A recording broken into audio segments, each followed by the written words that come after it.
Our new partner who I'm really, really excited to announce we are working with. Super, super stoked. Thank you, Angie Huberman, for this connect. It's incredible. AG1 Athletic Greens. I've been using them for a while. I have them every morning on an empty stomach.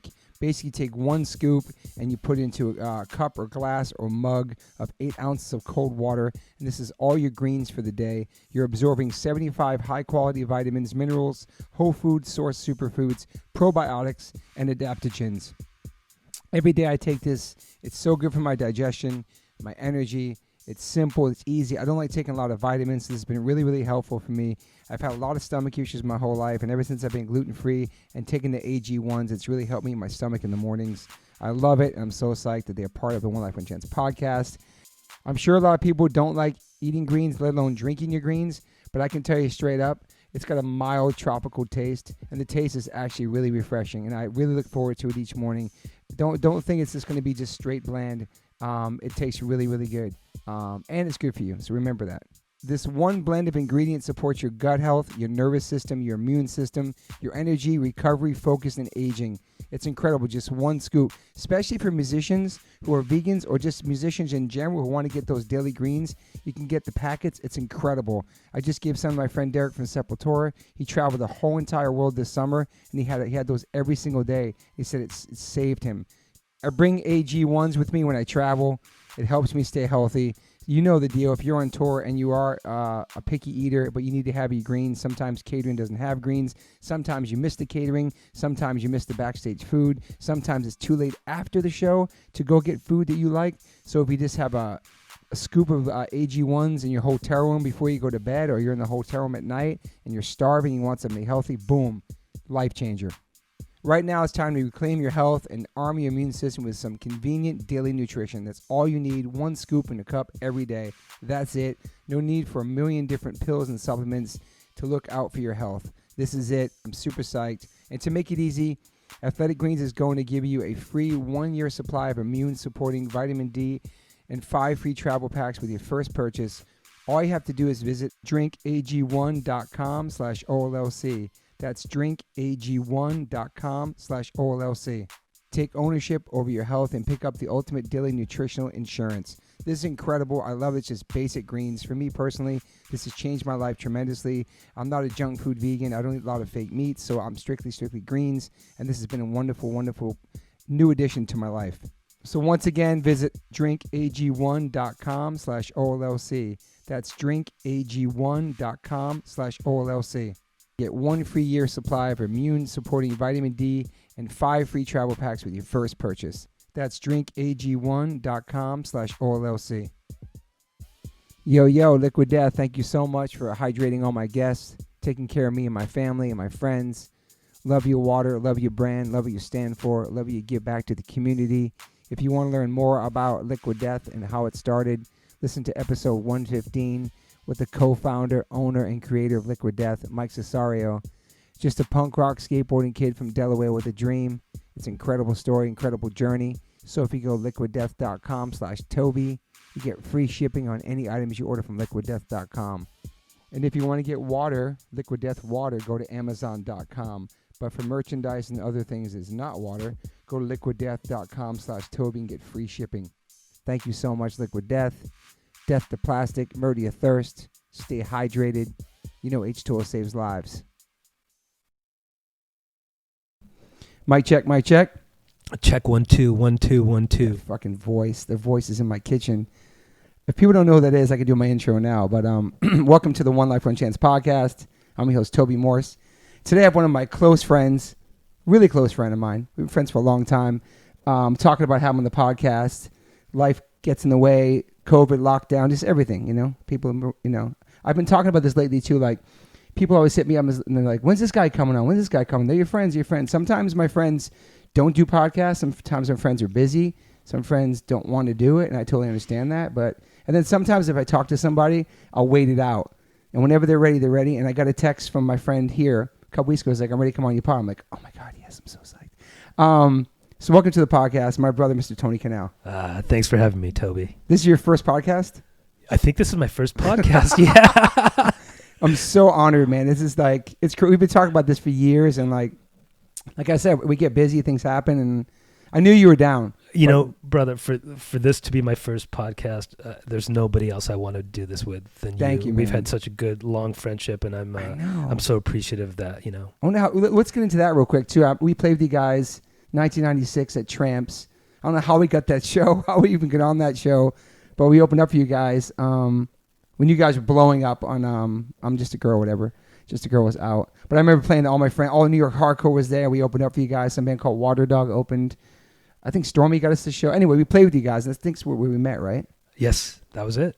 I thought that was 95, but it was 96. 90, yeah. Yeah, 96. Whenever that record was out. Yeah, the song was released as a single, and the record came out in 95, but I think you're right. It's probably 96. But that was like a wild time. It was we were on this rocket ship that we had been waiting to jump on, and it was it was so wild at that time. So that's where we met. And right before that, I think as far as your like connection to hardcore, I think Shelter was opening up for you guys too, or was that after that? I don't remember if it was before. I think it was probably after. Yeah, I can't remember the order of things. But anyway, yeah. That's where we met in New York, and then obviously we became close once I moved to California and hung out with you out here, and with all the animal rights, just everything. We'll get into that too. But thank you for being here, man. Thanks for having me. This is really awesome, man. We're in my kitchen. We're chilling. It's crazy when I have friends on that I've known for a long time, and then you start like doing research on like, holy shit, I didn't even know that about this guy, because we never really sit down and talk like this. That's right. Just face to face having conversations. Yeah. Which is so important. We've had many great conversations, but I want to dive into, before we get into the No Doubt and everything else, I want to dive into your life, which I honestly didn't even think about where you were born. I'm like, oh, it's Orange County. I don't think about shit like that. I just know you're my friend, but obviously you were born in London, England, which is crazy. I was born in London, England. Kingsbury, yeah, North London. Yeah. So my parents are from India. Yes. My dad moved to England when he was 27 years old, looking for a better life. There weren't really any opportunities for him in Delhi. And so, yeah, he moved to England and started the family there. And my brother was born in England, too. My brother's 8 years younger than me. And shout out to Neil. Yeah, Neil, the best. Still my best friend in the world. He's awesome. The best. And so I was born in London. We moved a lot when I was younger. So we moved to Canada. Yeah, why'd you go to Toronto for? So we were, my parents were always kind of looking for more opportunities and a better life for us. Yeah. So we moved from England to Canada probably in 75, moved back to England probably in 77, moved to, these years might be slightly off. It's okay. But then we moved to Indiana, Munster, Indiana. What? So my dad's sister lived there, and she was sponsoring us for our green cards at the time. And so we moved to Indiana for 1 year in 1979. Do you remember Indiana? Oh yeah, because that was shock. That was fourth grade for me, you know. And man, I have such strong memories of living in Munster, Indiana. It was such a, you're a sponge at that time. You're taking everything in. Mm-hmm. And yeah, man. Was it cool? It was cool. Yeah, but we moved around a lot, so I never really had friends, long-term friends. Yeah. You can't. And we lived in Indiana for 1 year, and while we were in Indiana, we went to California. We came to California for a vacation, a summer vacation, like for a week or something. And my dad's like, "Oh man, this is the place. My back's not going to hurt here. It's nice and warm." I was like, "All right." So he decided we're going to move to California. So we moved back to England for a little bit. And then in 1981, we finally relocated for the last time to California. How old were you then? I was 10. Okay. About to be 11. And we moved to Anaheim.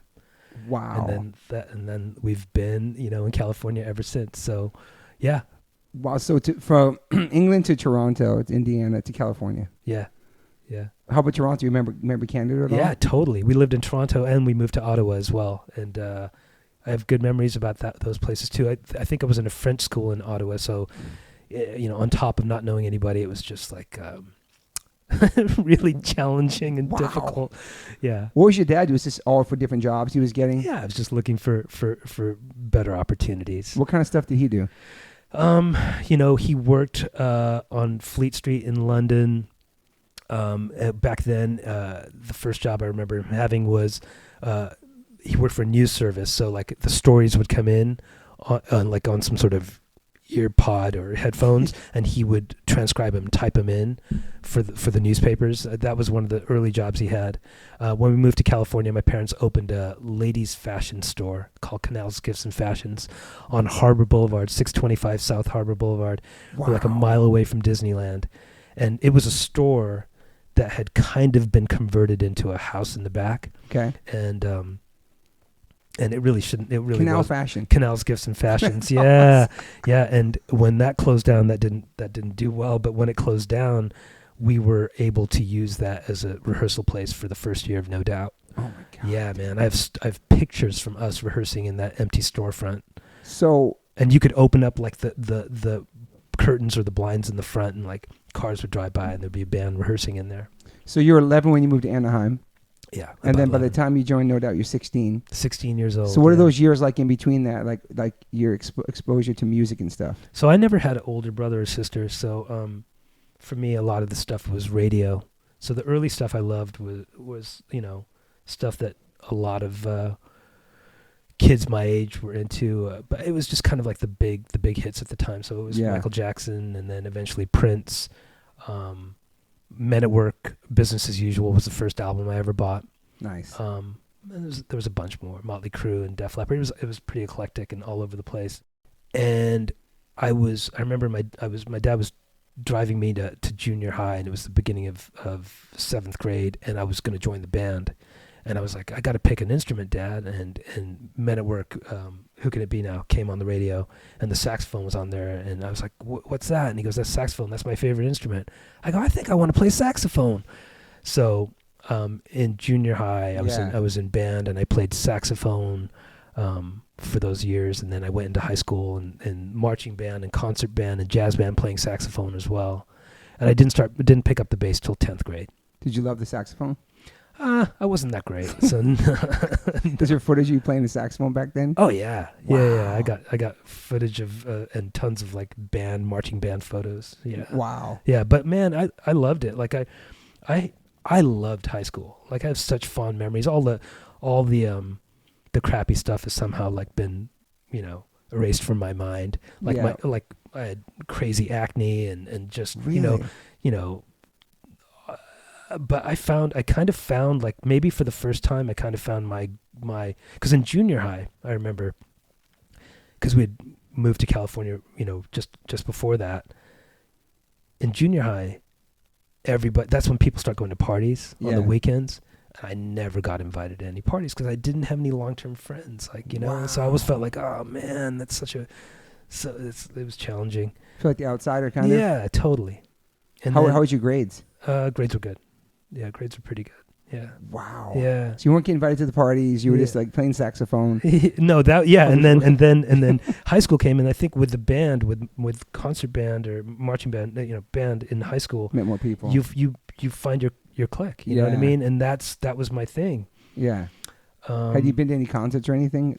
So the first concert I ever went to was Prince at the Forum in 1985, and I was a huge Prince fan. I was like, as was everybody at the time, but something just spoke to me on a completely different level. And so my really good friend Eric Carpenter and his older brother, so Eric and I were in 9th grade, and his brother Dave was a senior, and Dave took Eric and I to see Prince at the Forum. Wow. And I'll tell you a great story, a full circle story about that later. So that was my first exposure, and it was Prince was to this day is my favorite, musician, performer, artist of all time. It's transcendent. When you see him, something else is happening. It's magical. It's magical. It's like pulling in powers of the universe, and incredible guitar player. They don't really give him credit for it too. Like incredible every instrument, dude. You watch him play bass, and you're like, I don't want to play bass anymore. That guy's so good, and he's such a great drummer, and such a great everything, and obviously lyricist and songwriter, and prolific beyond. It's a great first concert, man. Oh man, that was just awesome. And yeah, and during those early years, like. I saw Springsteen at the Coliseum. So big shows first. U2 at like maybe the Sports Arena. I have all the tickets saved somewhere. Wow. But who are you rolling to those shows with? With Eric and Dave. Cool. Yeah. That is so cool. Yeah, man. So cool of them. And so the reason I started playing bass is, ninth grade was ending and Dave was graduating, and Dave was the bass player, and Dave was cool as fuck and just such a great guy. And Mr. Stouffer, my band director, who literally just texted me a couple days ago to say hi. Wow, that's which is cool. So cool. He's like, does anybody want to try out for bass? We need a bass player. And I was like, Dave's the coolest. I want to be like Dave.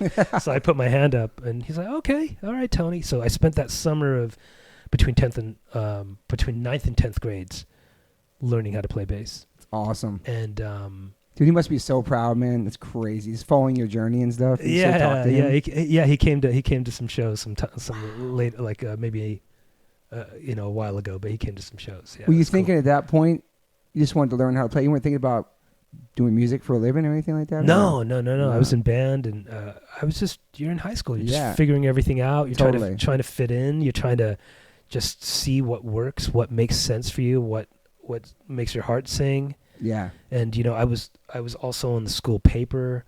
I was doing that. I loved writing for the school paper. I have an article that I wrote about No Doubt in the school paper. Wow. Man, and your parents were supportive of anything like that, like music and all that. Yeah, so I'll tell you that story once the No Doubt thing started. But at this point, I was just playing in jazz band, and they were supportive. Yeah, because I was still in school and doing all my stuff. Good grades, everything. Yeah, everything was cool. Yeah. What about partying and stuff? Were you partying as a young kid or no?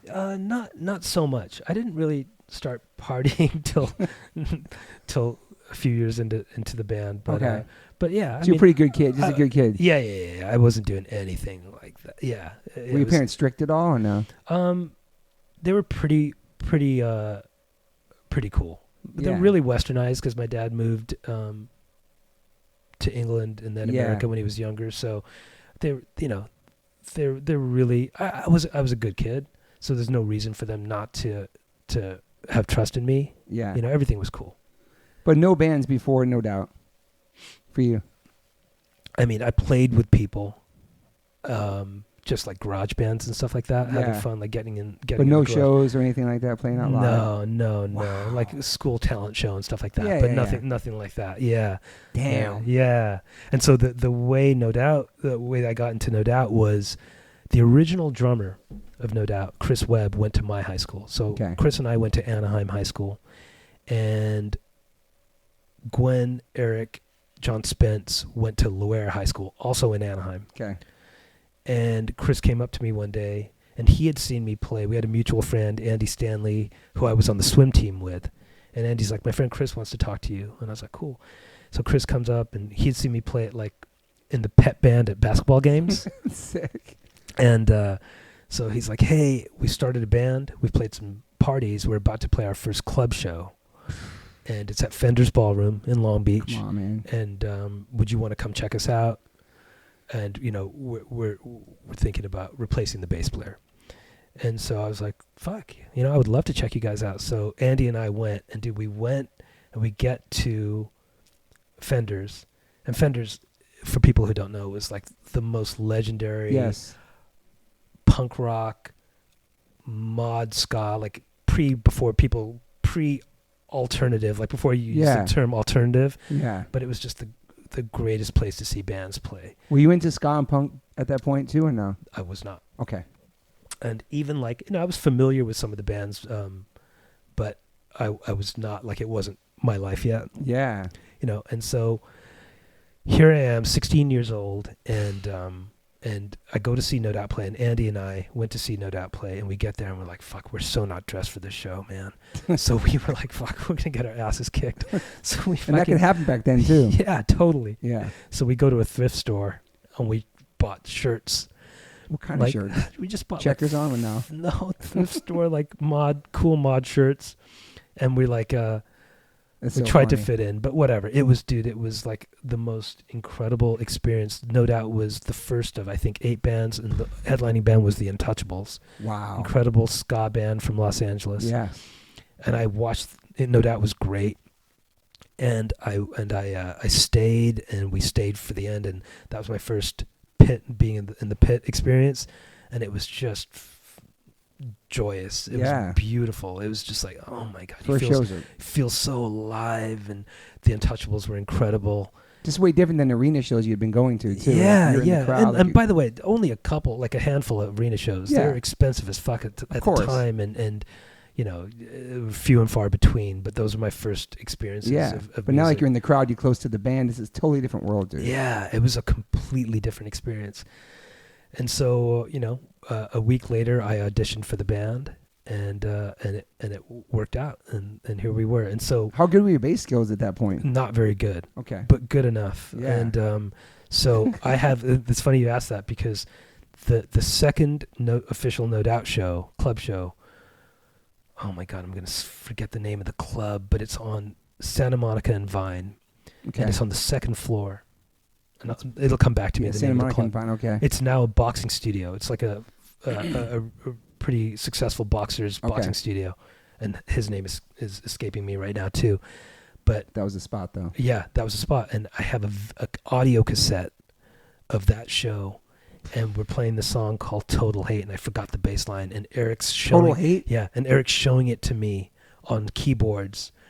The and like he's like, and anyways, that was my first show with No Doubt, and yeah, man, the rest is history. So I probably joined in like 87 late March of 87. How nervous were you for that show? I'm sure I was nervous, but I was excited, and you know, I was playing in jazz band all the time, so I was playing. Yeah, but this is like a crowd. This is like a different thing. Yeah. And it was amazing. Was there a lot of people? Did people know who No Doubt was at that point? So those early shows, you know, the beautiful thing about the mod ska scene at the time was there was a built-in audience. Okay. So you would play with other bands, and they would all come and support, and all the audience would support all the bands, you know. And so we were part of that scene for the first couple of years, and till we started experimenting with different, you know, styles of music, and things were changing internally and stuff. But it was like this, you know, the scooter rallies to those early shows, you know, being part of those was so exciting. Damn. You would meet at a park, and I would hop on someone's scooter, and you would just go, and you're just like, wow, this is crazy. But you were asking about my parents, like, being supportive. So, you know, some of those shows were on weeknights and even weekends, when I would get home like at 3 a.m, because what we would always do with No Doubt in the early years is we'd go back to Gwen and Eric's house and watch the video of the shows. Wow, watch it back every night, and be like, that was cool, that didn't work. And it was kind of a thing that we did a lot. So I would get home super late, and sometimes it was a school night, and my parents were waiting out for me a couple times, and they're just like, what are you doing? This is not okay. I was like, Mom and Dad, you don't understand. This is real. This is cool. Everyone's parents are cool. All these kids are cool. Like, no one's safe. We're safe. No one's doing drugs. Everyone's cool. And once they came and saw us, it was like, all right, we're in, you know. And my dad started coming to every show he could possibly come to, and that carried on towards, like, you know, when we were, you know, 10 years after that, like when we're touring the world, and they're on the plane with us, like going to Asia, you know. Wow. And it's just like full circle stuff is really beautiful. So once you joined, it just kind of took off as far as playing tons of shows, like, every weekend. And yeah, we were really selective about our shows. Okay. I think that was smart. I'm kind of proud of. We were kind of smart. Yeah. So we were fortunate that because of the scene we were in, and also because of Golden Voice and Paul Tolle's support, like from the first show that we did with him. Yeah. That support, you know, was so powerful and strong, and we could be selective about our shows, and we started a mailing list. People could sign up for the mailing list, and we were really good about that. Like over the years, like we had mailing list parties at our houses, and that, like, invite your friends over, and this mailing list went from a few hundred to thousands to, you know, really like sizable mailing list, and we would do it all in one night. We'd invite everyone over and order pizzas, and it would be like a assembly line. Like, someone would take the flyer and fold it, someone would staple it, someone would put the stamp on it, someone would put the return address on it. Wow. And someone would put the mailing label on it, and we did that for so many years. Super DIY. And it worked. You could see people, because that's how you let people know you're going to play. So it's like a fly with your tour dates on or something? Yeah, Wow. and because we didn't overplay. Yeah. We played often, but we didn't overplay. There was you could see that people were excited to come see us play because it was a special night, a special moment, you know. And no booking agents in the beginning, right? Just doing it yourself. So yeah, we didn't have a booking agent till probably 1990. Wow. 1990. So three more years. Yeah. Was this Gwen's first band? Was this everybody's kind of first real band? Yeah. So Gwen and her brother and some other people had a band called Applecore, like a high school band, Nice. and that kind of I think transformed into Okay. what ended up being No Doubt. Yeah. It's crazy you joined the band in high school, man.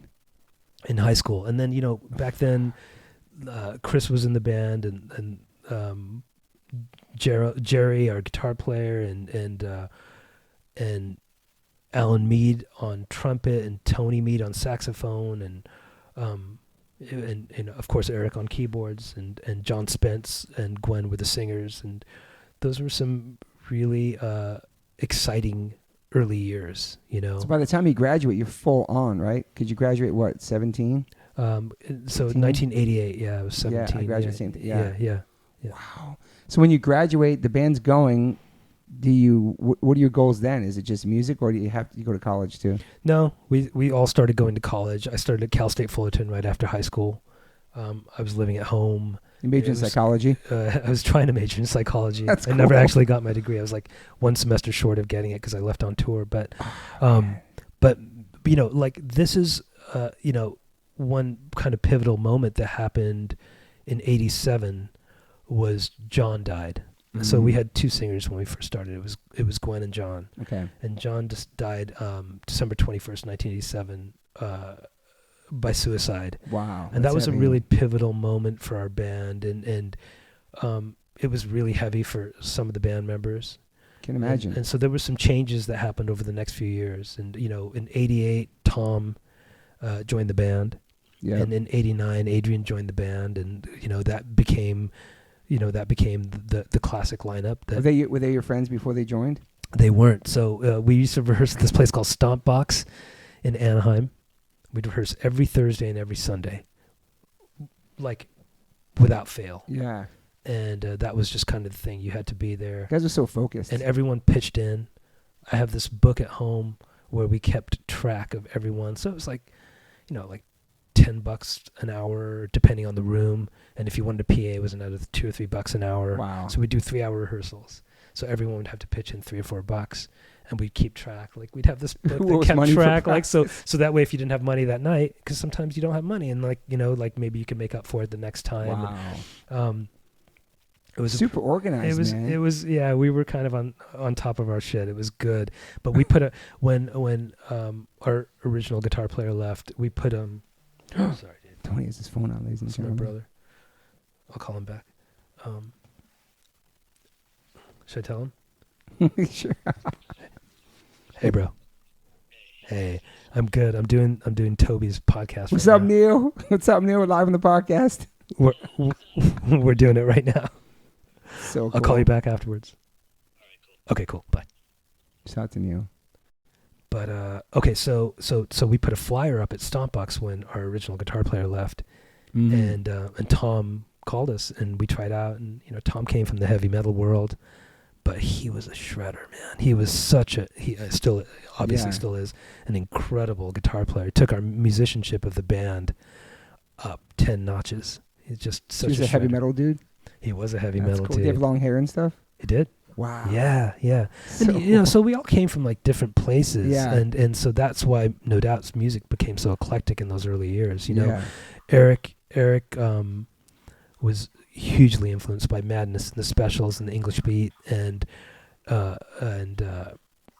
Selector and all these bands, incredible bands, hugely influential on No Doubt. And I maybe brought in like some different influences, the Princey and the funk stuff. Yeah. And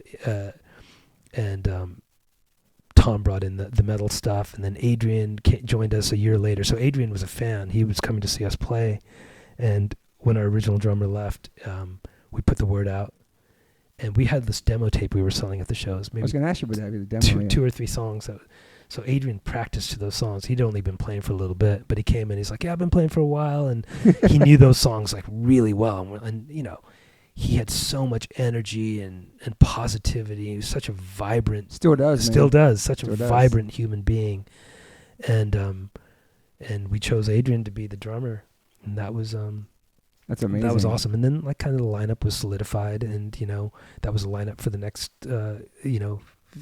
few years up till the point of making Tragic Kingdom. Any of the songs in the demos make it to the album? No. Okay. No. Wow. No, those were early So those days. demos are around somewhere. They are. They're out there. I've seen bootlegs. I've seen vinyl bootlegs. People have put those things together. Wow. A lot of great songs, and you know, No Doubt. There's a self-titled song called No Doubt, and Everything's Wrong, and the early version of Total Hate, and Bouncing Shoes, and Showing Off, and man, all these songs are out Bouncing there. Souls got their name from that song, Bouncing Shoes. I don't know, but all these songs are out there in the ether, and we obviously have like recordings of them in the basement somewhere. So are you looking? I know Interscope signed you guys in '91. Are you looking for a deal, and were there other labels like coming at you? There was we were building our fan base like in the late 80s, early 90s, mostly in Southern California, but we were starting to expand to Northern California, and we'd do these car caravans to Arizona and Colorado, and wow. And yeah, man. Were the shows getting bigger? Yeah, they were getting bigger. Like what's big? A couple hundred back then, probably. Well, we would be able to go up and headline the Roxy and the Whiskey and sell those places out, and you know, that was the other thing. Like, there wasn't a lot of places to play in Orange County, so you'd make the trek up to the Sunset Strip, and play the Roxy and the Whiskey, and we were able to play those places, which is awesome. Yeah. Wow. It was exciting, dude. It was just exciting. Like we were so young too. We were young. It was all of us against the world. We were building this fan base. We had our shit together for the most part, and it was just a beautiful, creative time. I have such incredibly fond memories because we were all on the same page. Yeah. And so you like 21 when you get signed to Interscope, probably? Yeah, we were. It was 1991. Yes. And our first agent was this guy named Darren Murphy, great guy, and he was at William Morris, and he had seen us play opening for Mano Chao at the Roxy or the Whiskey, and he's like, man, he reached out and we started working together, and he introduced us to a gentleman named Tony Ferguson, who was at Interscope Records. And Tony was English, and he kind of appreciated the ska elements of the band, the reggae stuff that we love so much. And Tony signed us. You know, there were some other labels, but none of them were really that interested. I've got some letters, rejection letters from some labels. Wow. Which I should frame and put up at some point. But Tony signed us to Interscope in 1991. So, you know, back then Interscope was Gerardo, Primus, us, and then eventually maybe Dr. Dre was already there. You know, just like it was like early days of Interscope. Yeah. Primus days. Primus days. Primus was big, man. Yeah. That was a big band.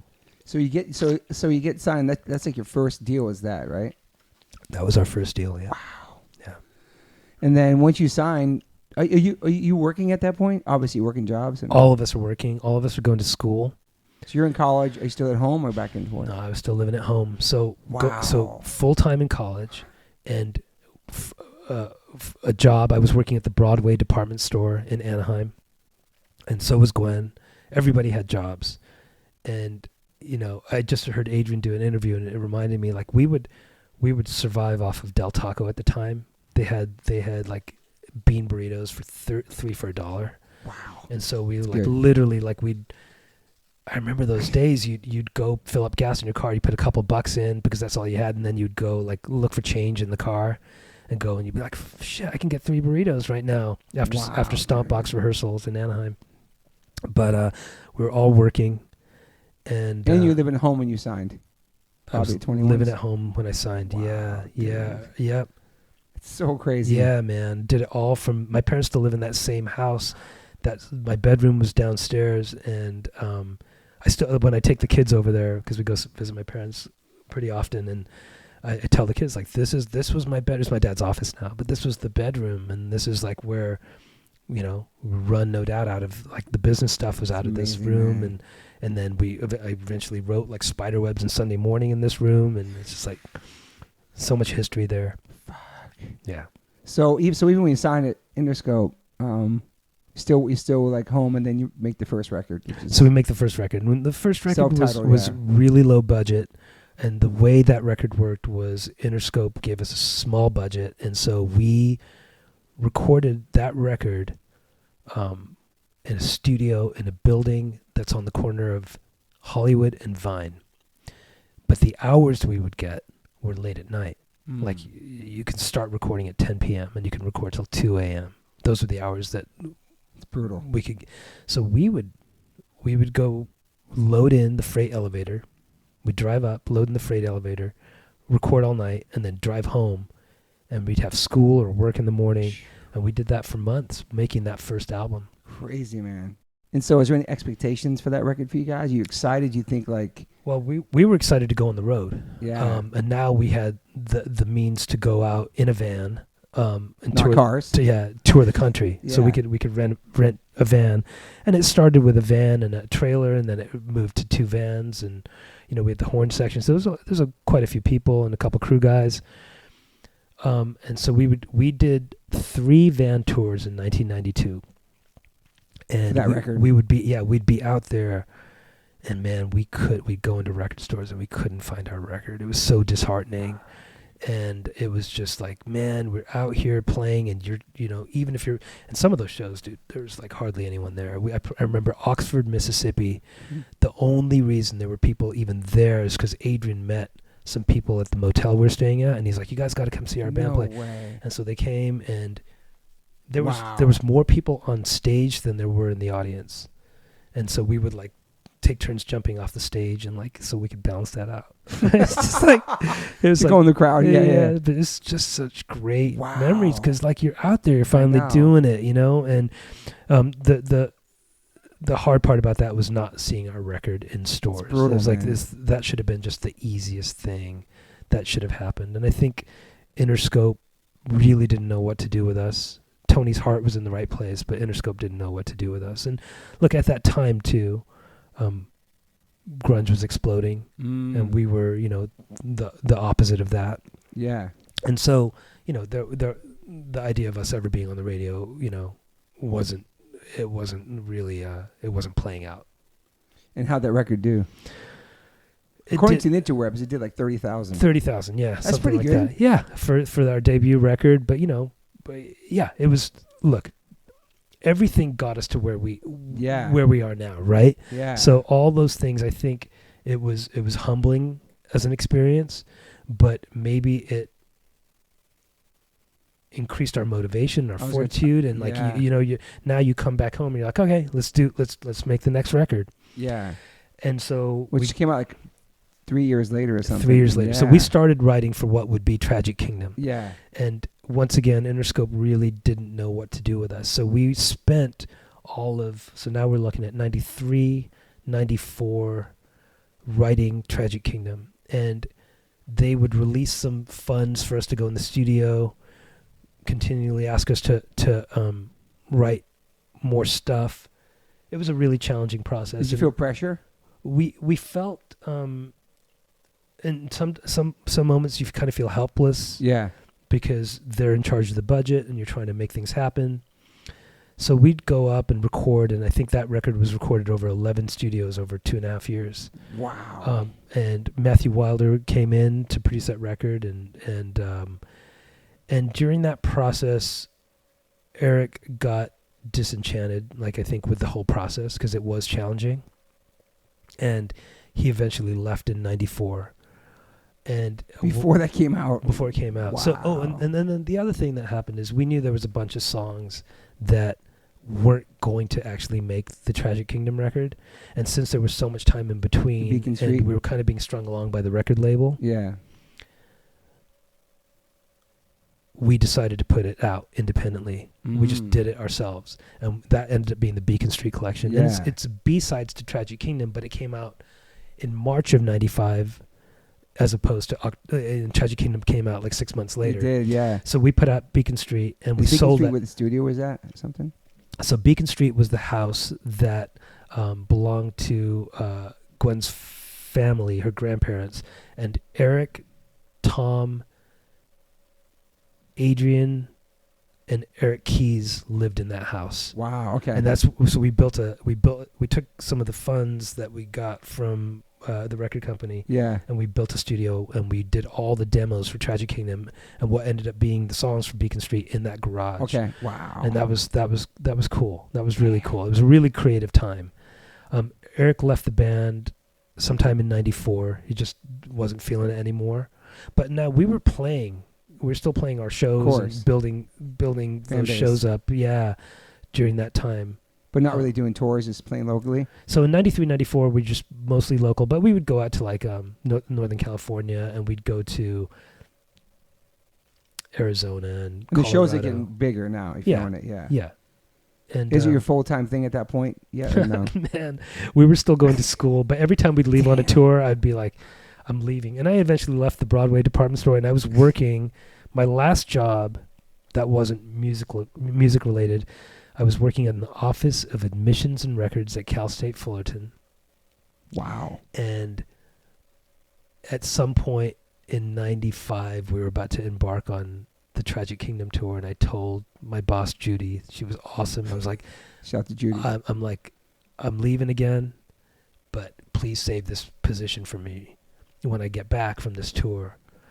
I'm jumping ahead a little bit, right? That was pretty amazing. But that was your last real job? That was my last real job, yeah. Wow. And it was probably like, dude, I want to say like minimum wage back then was like $3.35. I was going to say $3 something. Yeah, $3 something an hour. And that was my last real job. You never came back? No, so we put out Beacon Street Collection. And then what happened was with the Tragic Kingdom record is, like I was saying, Interscope really didn't know what to do with us. And Tony Ferguson always had his heart in the right place. But when it was time to mix Tragic Kingdom, a gentleman named Paul Palmer was brought on to mix the record. And Paul and his partner Rob Kahane had a boutique label called Trauma Records. Remember that. And Trauma had success with a band called Bush. And so Paul said, hey, we went to Interscope and said, hey, we're really feeling this album. Let's do a deal. Let us put the record out, and let's see what happens. We've had this radio success with Bush, and so Interscope was like, yeah, go for it. Like I said, they didn't really know what to do with us, and I think they was just like, whatever, And Trauma really put the work in, the time in, got us on the radio. And first time on the radio? The first time on the radio. I remember hearing Just a Girl for the first time on the radio. We were all together, and it was just super. It was on the Kevin and Bean show on K-Rock, and it was so exciting. It was just like surreal, like you're out of body experience. Because we grew up on K-Rock. Mm-hmm. It was a local station here. We grew up on that station. Yeah. So to be on that station was such a big deal. And yeah, man. And then the what is Interscope saying then when that happens? They're like, okay, they were stoked. You know, it's like they had no idea that the thing was going to be the rocket ship it was. So the song was on there, but there's no video yet or nothing yet, correct? The song was on the radio, and then because it started spreading like wildfire, we were on tour, and I remember coming home, making the Just a Girl video, and literally leaving for the airport again to go wherever we were going that night. That's how it was, and that's how it was for 28 months. We left on the Tragic Kingdom tour, and we were gone for 28 months. Jesus. Yeah, man. But you were feeling that on the crowds were probably getting bigger. The song was spreading. Like, oh yeah, you're in this moment where it changed from like a local California thing to, or I should say, a West Coast thing. It changed to a worldwide thing. It was vast. We went around the world 3 times on that tour. It was incredible. And the video takes off too once it gets sent to whatever. The video takes off on MTV, and man, it's like you couldn't be everywhere at once. There was too many places to be, and it was incredible. I can't imagine that feeling, man. Too, because you've been doing it since '87. It's like yeah, it was finally happening. Yeah, and we'd had those conversations when we were making Tragic Kingdom, because it was a tough record to make. Like, okay, we'll put this record out, and if it doesn't work, we'll just finish school. And so no expectations for that from you guys. Not at all. But you knew there was some good songs. Don't get me wrong. We were having the time of our lives, still having fun. The band was our life. I remember being in college, and would sit there and all I could think about was band stuff. I was like making notes for like, gotta call this person and don't forget to call this person and book this show and tighten up this flyer and you know, plan this. Yeah. So you left college for this.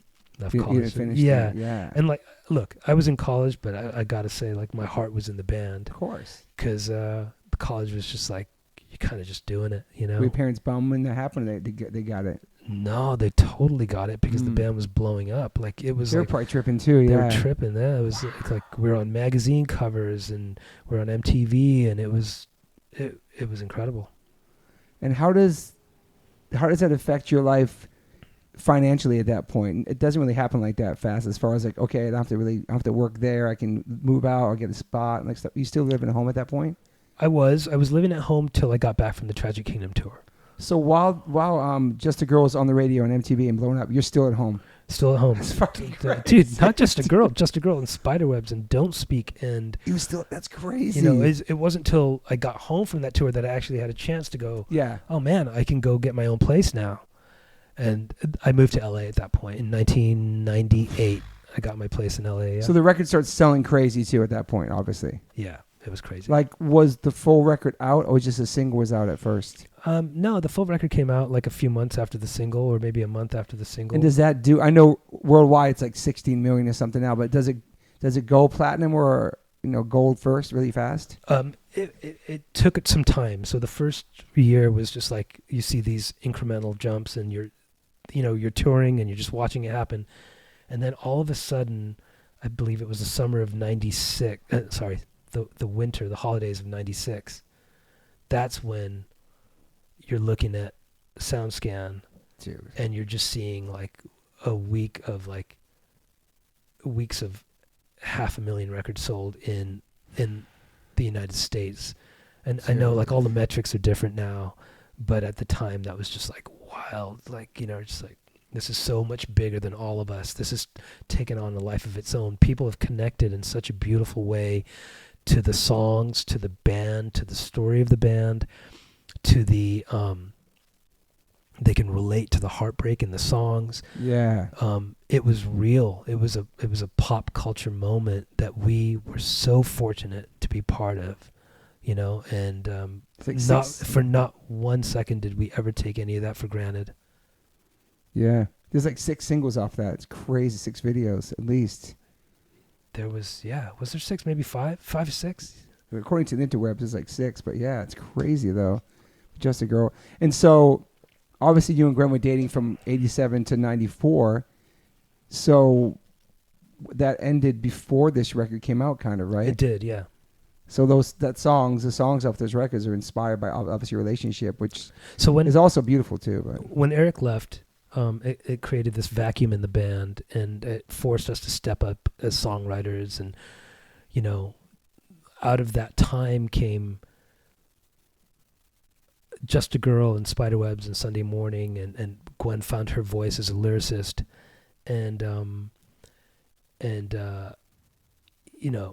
Eric still had a huge songwriting impact on Tragic Kingdom on that album, obviously. But it was a different time. We were all starting to write much more than we had been in the past. We had been writing, but not that much, not as much as what ended up happening.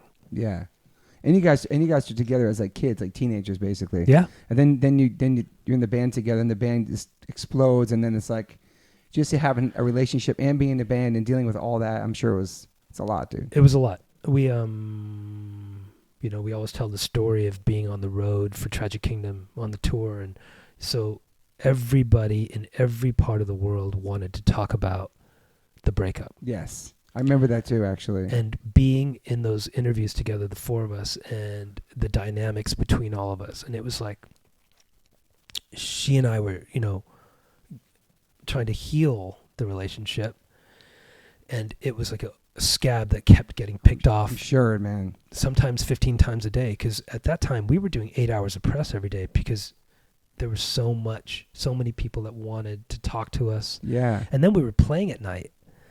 It's a lot. And you're in each country for maybe a day or two. Yeah. And you're going to every country and to impress in every to country. impress, and it was exhausting emotionally, physically, mentally. But I will say this: we got through it. Yeah, We got through it, and they made some amazing music from it too. made some amazing music from it, and we got through it. And you know, like the band wouldn't be the band without those hardships and without all that stuff we went Those songs through. inspired by that too. That's right. That's right. And Was there a point where you're like, we're not going to answer these questions no more? We're not talking about it no more? I'm sure there were those points. Yeah. I'm sure like a lot of humor came in, and we probably just started clowning around in interviews at some point because it just didn't matter anymore. The story was out there, but people were asking the same questions. So we were just fucking around at some point. And it didn't, it was like, And you toured on that for a couple of years, man. A long time, man. Yeah. Probably the longest the band's really toured on, that I know, toured on one album. Because there's just so many singles, there was so many different layers to that record. Yeah, and we could have, honestly, we could have kept going. It was just growing, right? There was still, we could have kept going at the end of it, but we were burnt, and it was time to work on new music. Yeah, so how long were the tours? Like 3 years maybe on it?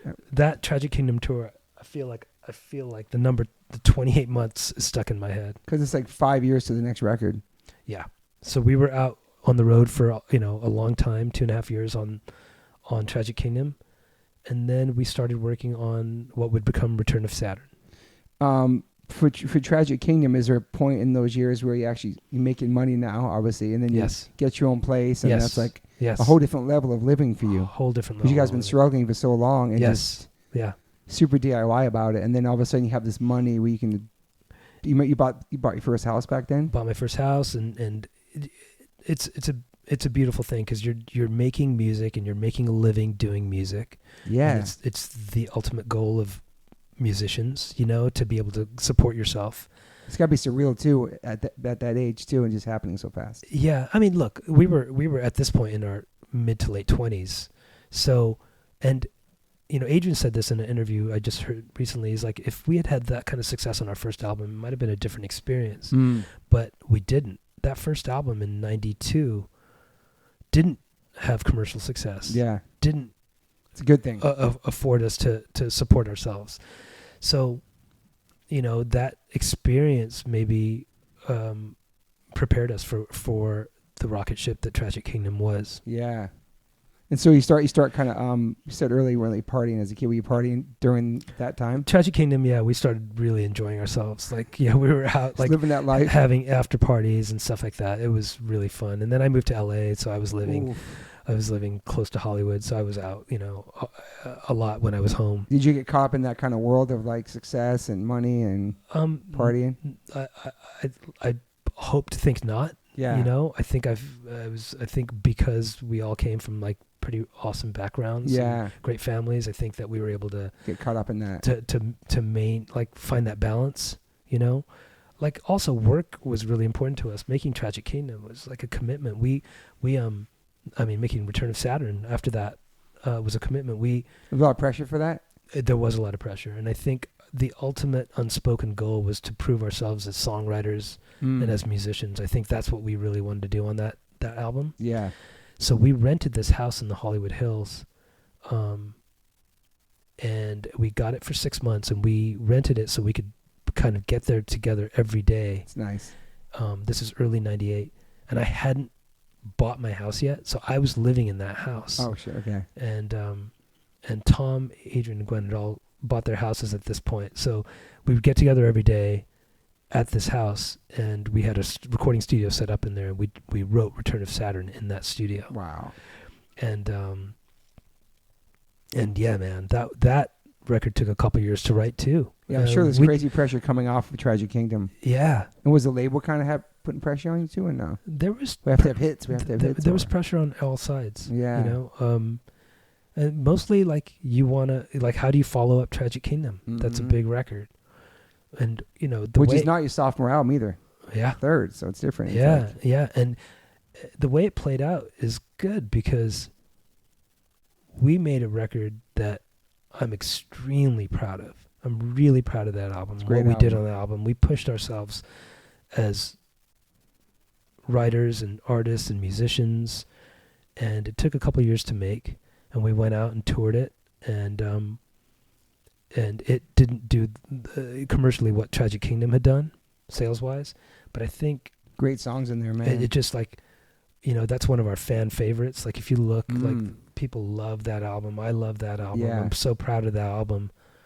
And once again, just another great period of our lives. Like, wouldn't change it for anything. Well, obviously we're talking about that record, but I want to go back for 1 second. There's an amazing, I don't know if it happened now or happened during the Gwen solo records, but this Prince story, you guys hanging out with Prince, is this around this time or no? Like going to his house? Yeah. So the first time Pre-veganism. Yeah, exactly. The first time we got to meet Prince was in 1997. We're playing the Target Arena in Minneapolis. Dang. And so Adrian's wife, Nina, had worked in the Prince camp before, and she's like, Prince wants to come to the show. And we were like, what? For you especially, man. Oh, man, it was next level.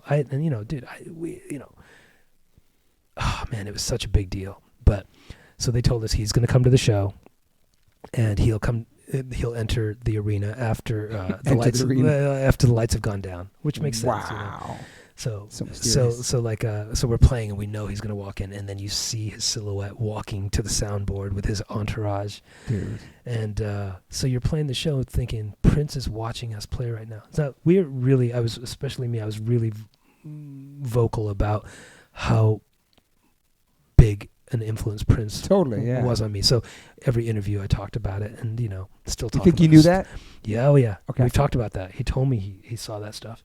Awesome. And so, anyways, he invites us back to Paisley Park that night, and we're all so scared and intimidated. I'd be so scared. And so we went, and I remember like seeing him for the first time, and we were walking, and he's coming down from his bedroom, and I swear he floated down those stairs, man. And afterwards we're like, did he float down those stairs? And everyone's like, yeah, he floated down those stairs. And then he gave us a tour of the place, and we hung out, and then he invited us to jam with him. Dude. And none of us were ready for this, and I think it just kind of fell flat on its face. Like it was just like we were so intimidated and scared and nervous, and we tried to do some grooves and stuff, and it was just like, oh man, that is so surreal, man. It's surreal. But that was the first time meeting him. Super cool though, right? It was great. It was great. And then we went back again in 1999. So what happened was he had reached out to Gwen and wanted her to sing on one of his songs, and he goes, in exchange, I'll work with you guys on any one of your songs. So she did the song with him, and then we sent him the song called Waiting Room, and he kind of reworked it, added some parts, and then he flew us all out to Minneapolis. This is before Return to Saturn too, right? Right before. It had to be, because that came out in 2000, yeah. Yeah, it was before Return of Saturn came out, but it was during the writing of Return of Saturn. So we thought it was going to be for Return of Saturn, I think, at the time. But it didn't end up, maybe I'm a little confused on the time, but obviously it ended up coming out on Rocksteady. Yeah. But we went to Minneapolis and to Paisley Park in Chanhassen, and we ended up doing the vocals, Gwen's vocals, there, and then we came in front of him. She did it with him. We weren't in the room. Like we were in another room, like practicing our parts. Was she a fan too? Probably. Oh yeah. Everyone was. Yeah, and so it's hard not to be. But that's when I got to have some good conversations with him. Like we were in the diner at his studio, and it was time to order lunch, and I was like I'd like to get a cheeseburger, and he goes, you can get a cheeseburger, you just can't have it here. So and it kind of went over my head, and I just like it didn't really like impact me. This is pre-veganism. Oh yeah. But that has resonated with me so much in my later years, because when I went vegan, like we don't allow any animal products in our house either. Yeah. So I totally respect and understand what he was saying at that time. It's crazy. Yeah, man. It's just like, especially from him, how important he was to you. Yeah, so much, and it didn't resonate till later. What did he give you instead of the burger? You remember what you guys I can't remember what we ordered. Maybe Thai food or something like that. Some vegetarian Thai food. It's so cool to have that moment. I know. Just with him, like those. I know. And then also when you got to go see him at the 4, we sat in the same seat, correct? Yeah. So check this out. So then I would see him at clubs in LA during like the late 90s and early 2000s and stuff, and you run into him. we'd run into, see him Always cool. a lot, yeah. And we talk a little bit at those clubs, but it's like a club situation, so you're not going to have like deep conversations. But the last real time that we hung out with him was in 2011. He was doing 21 nights at the Forum before they redid the Forum, and he was having different guests come up and sing with him each night. So he invited Gwen to sing on one of those nights, and we were in the studio making Push and Shove, our last album, and so I got to go with her to sound check, and they put us in a green room, and the band was on stage warming up, and then he came in the green room and he hung out with us, the two of us, for like 45 minutes, and he was telling jokes, and he's hilarious, and it was awesome. And that was the last hang. It's years before he passed, but then they went to sound check, and I have the ticket from my Forum show in 1985 for sure, framed in my house, and I called my wife. I called Erin up and I said, "Baby, tell me where I sat." And she gave me the seat number, and this was before they redid the Forum. So I went and sat in that seat, and afterwards I was like, "Dude, I just sat in the seat that I saw you in when I was 14 years old." Crazy, yeah, man. And it was so full circle, that moment. Being able to tell him that was such a cool thing. Were you comfortable at that point, like just hanging out? I'm sure the first time you met him was surreal, like he was floating. Yeah. But then by the time you become kind of friends, you see him, and it's just like, not at all. It doesn't get normal, does it? Not for me, no. There's like an aura about him. There's next level stuff, like just when he walks in. I was never ever comfortable enough to have a normal conversation with him. I was always guarded or intimidated or nervous or scared, and just those were the conversations, And when he passed, it tripped me out, because same with Michael Jackson. You think these people are going to be here for, like, they're invincible. Like, it's Prince. He's going to always. It's weird when it was pretty heavy. 100%. I never thought that guy would ever leave this planet. You just never think about it, It's very surreal. And man. you had called me. You would call me, and I remember you called me, and you go, "Are you watching the news?" And I had been watching, but to me, it was like someone passed away at Paisley Park. And that's right. And then I was like, "Oh, well, it's not him. Someone passed away there." It didn't even dawn on me that it could be him. And then you call me and go, "They're saying it's him." And I was like, "Wait, what are you talking about?" Then I changed the channel, and I was like, "Oh, fuck, it's him." Oh my God. Yeah. And I remember that moment, and it was just so devastating. And it's just like, not being able to go see him play anymore is just so heartbreaking, because it was so transcendent when he performed. It was like a spiritual experience. It was like so next level, watching this incredible performer, and it was not human. You have such great memories with him, though. It's beautiful, man. You great memories and great shows. I went to this venue called the Grove, maybe a couple years before he passed, and down in Anaheim. I went with you. You got me tickets. So we went to that? Yeah, with the girl band, and we got to walk to the stage. There was like no barricade. That's the one. Yeah. And he played 2 shows each night for 2 nights, and I went to all 4 shows. Okay, I went to one of them. Yeah, and that was like next level, because you're right there. And you could like walk to the stage. It was it was so spectacular. I got to be on stage with him at Jimmy Kimmel once. Nice. And this is a true story. He was standing right in front of my wife, and my wife was like, my wife wanted to grab his butt. She's like, "His butt's so cute." She wanted to grab his butt. It was like right in front of us. She never did. There was big security there. Yeah. He was like arm reach from us. He's like so. It's surreal. It's man. surreal. Yeah. That's amazing. Yeah. Are there some other people you met throughout your life that you got to work with like that you admired so much? Elvis Costello was a big one. We grew up on Elvis Costello. Oh yeah. We got to do a song that he wrote for the Rugrats soundtrack. Back in the 90s, late 90s. So that must have been awesome too. That was great, yeah. He's another incredible songwriter, artist. That's amazing. Yeah. I'm going to go back to my notes. Yeah, right. So Return to Saturn, obviously. So now, obviously, you're making a record. There's a lot of pressure from Tragic Kingdom, and also now you and Gwen are just friends. So there's like now like the song, does that change with the songwriting with the band when there's no relationship there, or is it just straight, you're just bandmates now, it's just normal? I mean, we went through a really awesome creative period together as ex-boyfriend, ex-girlfriend. Yeah. But also as a band, like with Tom and Adrian, and the creative process was really beautiful for the next couple albums. You know, it was good. I feel like we got over the hardships of the breakup, and I'm really proud of what we accomplished. You know, as far as writing together. Yeah. After that. And then Rocksteady, I feel like that was a pretty big record. I feel like those songs, Hey Baby, Hella Good, Underneath It All, Running, all those. There's like another 4 big songs off there.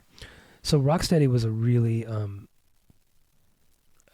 the best way to describe it is fun record to make. So what had happened is after we put Return of Saturn out, we had, I think the gloves were off. Like I felt like we felt like we had proven ourselves and we had really accomplished what we wanted to accomplish artistically on Return of Saturn. Was the label stoked on that? How it did? It doesn't really matter, but I don't know. Probably not as much as Tragic Kingdom. Did you tour a lot on Return of Saturn? We toured a bit, but it wasn't anywhere close to the touring that we did on Tragic Kingdom. So the thing that was great about Rocksteady is that this was the first time we started writing that record in January, and we put it out in December. This is the first time we wrote and recorded. Pretty quick. It's a really fast album to write. Yeah. And we started writing it in L.A., and we traveled a bit on that album. So we made this list of people we wanted to work with, like a kind of a dream list. And we went out and did it. And we went to Jamaica and worked with Sly and Robbie and Steely and Clevie, and with Bounty Killer and Lady Saw. We were in England with Nelly Hooper. We kind of like traveled a bit for that album, and it was really a fast album for us to write and make. We were having so much fun, and one of the reasons it was fun is this was the time when we were going to clubs every night, and that you can tell because it was so influential on the music we were making. It was a dance record for the most part, and man, we were at like reggae clubs and dancehall clubs and all these clubs like every night. It was a party, and life was a party. Yeah. And the touring for Return of Saturn became a party. And so I think that spirit carried over into making Rocksteady. Mm-hmm. And it was just about having a really good time. And I feel like you can hear that in the album. Yeah, I love the videos for all the songs. Really proud of that. I love the bass line for Hella Good. It's so good. I'm so proud of the album. Like we kind of just had fun making it. Yeah. Did you tour on that one a long time too, or no? Yeah, we toured on that one, but once again, I don't know how much. I guess we did go overseas on that a bit, but not anywhere close to what we had done for Tragic Kingdom. But yeah, we toured on that one for a good year. Yeah. Yep.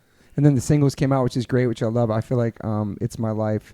I like that version better than Talk. Ooh, I really do, man. That's blasphemous. Like you'd have a lot of people who tell you that. Sorry, man. And maybe because I wasn't like I heard that song before and I wasn't like familiar with that band, but I just love that version. So I think it's a great version, man. I really do. The original version is spectacular, and those guys are great songwriters, and it was an honor to be able to cover that song because it's such a great song, and I hope we did it justice. But the singles, then another B-sides came out. Then it was a crazy hiatus where the band took a hiatus for a long time. We did. Gwen was doing her solo records. And were you guys kind of burnt at that moment too? I don't know if we were burnt, but we were giving her the space to do her thing. And, And you all got families. Everybody's just kind of like, life is just... Yeah, I hadn't started I was with my wife, but we hadn't started our family yet. But Tom definitely, and Adrian definitely, and Gwen definitely had started their, having kids and stuff like that. Yeah. But yeah, what was supposed to be just a short hiatus ended up being a very, very long hiatus. 2004 to like 2012, or 2003. Yeah. And so during that time, you obviously worked on some of the songs for her solo records with her too, and like... Yeah, we were still in a really great creative place together, and I did some songs for her first 2 solo albums. Yep. And you're producing too. You're doing... Yeah, I was doing some... Writing for Pink, Weezer. Yeah. I was doing... Awesome. I was doing some other stuff, and it was a really fun time. I worked with this great guy named Jimmy Harry, still a good friend, and Jimmy and I did some projects together. And man, the first thing I did was I produced a few songs for that 50 First Dates movie. Yeah, Ghost and You, Mark McGrath. Yep. And those were fun. Also, Hold Me Now, Wayne Wonder. Uh-huh.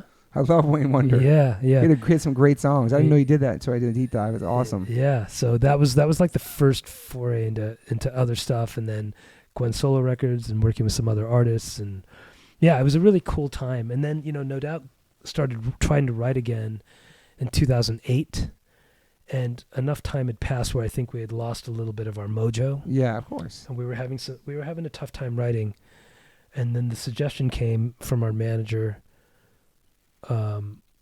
to work with other writers. No. That we had kind of experimented with on Rocksteady years before. Yeah. So he's like, you guys should go tour. So I remember you did those shows out here too. 2009 was like the biggest tour we had ever done. Wow. And you took Paramount on that one? Yeah, yes. I was reluctant to do that tour. I was like, I don't want to tour without new music. And then, it was kind of, there was the idea like this might inspire new music. And so I finally acquiesced, and I was totally wrong in not wanting to tour, because it ended up being the biggest tour we ever did, the most successful tour we ever did. And it was incredibly fun, man. We were tight, and we were having a great time. We had taken a break. We were back together. We're nice. Celebrating the music. Yeah. And catalog of so many. Yeah. Yeah. And we were celebrating our legacy and the music, and it was freaking awesome. I forgot what the LA shows. I know I went to a friends and family one at the Forum with you guys during that. That was amazing. No, that was a little later. That was 2012. Okay. Yeah. Okay, but the LA shows, we did the Irvine Meadows shows before it closed down. 4 nights there. That's right. And then we ended up doing a few nights at Universal Amphitheater. That's right. That's probably where I saw you. Yeah, man. But it's nice because it seems like you guys are always like, we're going to make a record, then we're going to go on tour. But this is just touring to tour and play all the songs you had already had out. There's no pressure. There's no pressure. It wasn't supporting something new. That's right. And it was great. And that led to us getting back in the studio and writing again. Yeah. And that, eventually became our last album, Push and Shove. And so we spent the rest of that year, 2009 and 10 and 11, writing Push and Shove. And that was a difficult record to make for us. I think we weren't on the same page creatively about the kind of record we wanted to make. Yeah. And I think, I'm really proud of that album. I love that record too, man. I'm proud of it. I'm proud of the songs. Ultimately, I think it could have been something else if we were more on the same page. But, we did put that record out. Was it timing, you think? The songs were Settle Down, Looking Hot. There's some great songs on there, man. And then the video, obviously the video came out and there was some blowback on the video. Yeah. So the record label probably got scared, and that was kind of the beginning of kind of, I don't know, I don't know what the timing was on that. It was timing, I think. I think there's timing. I think not being on the same page had to do with it. Yeah. Had a lot to do with it. And there were some missteps in making that record happen, promoting that record. Yeah. And sure, it's the same label too, wasn't it? Yeah. But so many people have come and gone from that label since you've been on it, probably too. So many. It's probably sounds like a new A&R person or a new marketing person every time you have a new record with them. That's totally right. There's probably nobody there that you knew at that point. There were some familiar faces and some very new faces. Also, Jimmy Iovine obviously is there still, but you know what I mean? Like there were some different people there, yeah. And that record came out and didn't, I think on every level. I don't think it got the proper push it should have got, to be honest. That's me speaking. I don't know. It just didn't connect. And yeah. I don't know, just timing with things too as well too. Timing, label, just everything. Do you know what I mean? Yeah. You can't really pinpoint one thing because the songs were there, I think. There was a lot of stuff that was going on. But I'm saying, the music was there to me. It was a No Doubt record to me. Like, I love the songs on there. Yeah, thank you. You know what I mean? It wasn't like you were trying to you weren't rapping or anything. You were doing something different, Yeah. I'll get my notes right now. But you've done a bunch of things throughout all this. It was not just No Doubt. Also, working on songs. I know you did some shit with Danny Elfman too. That was awesome at the Bowl, right? Yeah. So after Push and Shove happened, did you tour on that record? Or didn't happen, I should say. Did you tour on that record? We didn't. We were supposed to tour, and we ended up not touring. We ended up doing 7 nights at Universal Amphitheater. That was the prep for going out. For that album, and Gwen decided she didn't want to tour on that album. We spent some time the next year kind of writing a little bit, and this was the writing with other people time, and it just wasn't coalescing. It was just like it was a really difficult thing, and that was when I think the burnout had hit. Yeah. Maybe the trauma from push and shove and everything, and that's when it just kind of all fell apart. Yeah. Yeah.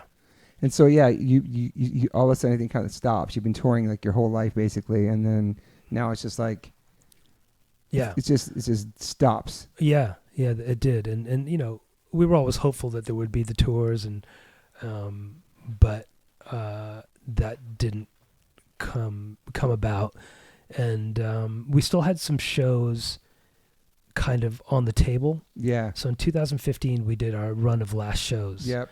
And they were all like big festival shows, and I remember that for too. what it's worth, like, you know, those were the last shows we ever played. We went out. It was 2015. 15. We went out kind of headlining those festivals, and it was really good. Still, like those shows were like really fun to play, even with some of the rockiness that was now happening in the band, and. Yeah, man. And those were the last shows. Yeah, September of 2015 was No Doubt's last show. One of the shows you guys did back then, I'm not sure what the dates were, but I thought it was awesome to talk about, was playing the Kennedy Center, honoring Paul McCartney. Yeah. And Obama's there and stuff. Yeah. That sounds like an awesome moment. So that was back in 2010, and, you know, we hadn't put out the last record yet. Yeah. But, man, that sounds amazing. What an amazing experience. Like, so we got invited to do that. We got to play for Paul McCartney in the audience and do some Beatles songs. That must be so intimidating. And then hang out afterwards, and so you were playing Beatles songs in front of him. Yeah. Wow. Yeah, and we got to go to the White House for the actual award ceremony and meet the president and that's amazing. Michelle Obama, and it was awesome, man. Was that your first time at the White House? No, that was our. So you've been there for other presidents? We had been there. We had first gotten a tour there in 96 or 97. Wow. And then I'm trying to think. Oh, we went back. You just get invited there? Yeah. That's crazy. We went back. That was maybe our second time. And then we got to go back for a... Oh, we went back in 2009 when we were on tour. That tour we were just talking about. Yeah. We got to go visit the garden when Michelle Obama had that awesome, healthy garden. So that's right. We got to go see that. Then we went for Kennedy Center Honors in 2010. And then you just went back too, though. I just went back last year. And what was that for? That was for a Diwali celebration, celebration of Indian Americans. And my brother and I got to go, and that was freaking awesome. That was not band related. That was just getting to go, and another awesome experience. So who reaches out to you when you get invited to these things? Is it through your management or something? Just like, hey, we got invited there? Yeah, they find you. Yeah. And so you went out there and it's just a celebration kind of thing? Yeah, that thing was awesome. It was just a party at the White House. It was cool. Have there been some surreal moments in your life doing stuff like that? Yeah, totally. Prince seems like the most surreal one for you, but like... I've had some just incredible experiences. I'm so grateful for everything. And, you know, dude, everything from the start of the band and all those challenging early days and touring in cars and touring in vans to getting to, you know, the big shows and stuff like that. And, you know, being on the other side of stuff now with, you know, having 2 kids. And, and you know, it's family. It's a family, and like getting to share my experiences with them. It's just been awesome. There's a balancing all that, right? It is, yeah. And so, okay, now we're getting some other things too now. So, yeah, man. We talked about the Danny Elfman thing you did at Hollywood Bowl. That sounds awesome. So that was one song. I got invited to do Dead Man's Party. That's great. He has different people play it every year, and so I got to do that. And a jam session with like Chili Pepper songs. I saw he did that too. Yeah, that was Adam fun. Levine and Chad Smith. Yeah, that was fun. Yeah. And then the most recently thing you did with your band and Davey, that was a couple weeks ago at the thing in the trees with Tim Armstrong. It's like a benefit show. Yeah. What is that for? So it's a music organization. So there's this great organization called Muzak. Muzak. They raise funds to give kids music programs and musical instruments. And I've been friends with Donick, who runs this great organization, for a while, and I played it in 2017 with some other awesome people, with Tommy Stinson from The Replacements and Fred Armisen on drums and Moby on guitar. And so anyways, this year I played it with Tom and Adrian and the Muzak kids, the kids who have gone through that program. It's cool. So we just played that. That was great. And then we had a mini Dream Car reunion. Saw that. Davey came and did a cover. We did Blitzkrieg Bop, and then we did a Dream Car song. So that was awesome. So yeah, that was just a few weeks ago. That was great. I mean, I love playing with those guys. You know, it's magical. It's magical, dude. That's the thing. That's the thing about No Doubt not playing anymore. It's sad because when the four of us get together and play, something magical happens. You can't replicate it with other players, and there's just something that's just bigger than the four of us, than the sum of us. Yeah. You know, and with Gabe and Steve too. There's just something beautiful that happens. So it's a real shame that we're not playing anymore. And I'm hopeful that one day we will. Me too. You know, I really am hopeful that we'll play again one day. I think the world will be happy. Appreciate it. Yeah, man. I'm hopeful. Changed a lot of lives with your music and inspired a lot of people, and it's... Thank you. I hope that one day we can celebrate the music together. It becomes about a celebration rather than a negotiation. Yeah. And that's a great way to say it. That's what it is. And, you know, the only way that's going to happen is I think if we're all talking to each other again. There needs to be some healing, obviously. I would say in the same room talking together. That's 100% right. Not through management, not through nothing, just friends in a room talking. That's it. And that's what's been happening for the last few rounds of negotiation. And I think a lot gets lost in translation. Totally. And it's not healthy. And I think the only way to heal whatever happened, I don't know what happened, but to heal whatever happened, it needs to be communication between us directly and together, like you said, in the same room without other people. Like how it began, how it started. How it began. And that's the only way we're going to get back out there and do it again. It's this, there's so much to celebrate. What we created together, what we accomplished together is such a rare achievement. And as I was saying earlier, we connected with a lot of people because the band, everything about the band was so honest and true. Yes. Like the heart, the pain of the breakup, the struggle of the band being together for 10 years before we had that kind of success on the radio and TV. Like people, I think, related to that. And I think people would love to come celebrate that with us again. So I hope that one day, I'm hopeful that one day we can celebrate our music together again. We should be playing those songs together. I agree. And never say never either. Who knows what could happen. Well, let's get into the veganism. I mean, you've been vegan for a while now. I remember talking to you when you first became vegan. Uh-huh. How many years has it been now? It's been 11 years. Wow. This past May the 4th. May 4th. And you're a Star Wars head too. That's right. But that was just a coincidence. But it's pretty cool. It's pretty rad, yeah. So I'll tell you a little bit about the story. So yeah. In high school, I had friends in the hardcore scene, straight edge scene. A lot of those guys were vegetarian at the time. And I went to high school. Anaheim High School is where Instead was from. And so I knew those guys. Shout out to Rich Instead, yes. And so Rich, even though Rich didn't go to Anaheim High School, Rich and I became really close friends right after high school. And Rich, and I was a meat eater, and Rich would tell me about stuff and tell me videos to watch. But I kind of just blew it off. I kind of blew it off, and I've apologized to him since. But he was a big influence. And then in the 90s, a guy named Philip Steer was also a big influence. And so there was these seeds that were planted along the way. You watch videos, you watch Meet Your Meat and stuff like that. And they're in there somewhere, but they haven't fully bloomed. Yeah. And something happened in 2002. We were, No Doubt was touring, and we were playing Glastonbury in the UK. And we were in a bus all together, and we were driving in the English countryside, and we pulled over to stretch our legs. It's a long drive from where we were coming from the night before. And we pulled over, and there was this cow pasture. And the cows came up. It was a wooden fence, and the cows came up, and we were talking to them and hanging out a little bit. And one of our crew guys looked at the cow, and he kind of made a joke, and he's like, I'm going to eat you later. And everyone giggled and laughed. Yeah. And I had a moment where I was like, that wasn't very funny. Like something happened internally. Yeah. And I went on the bus and I had a moment to myself.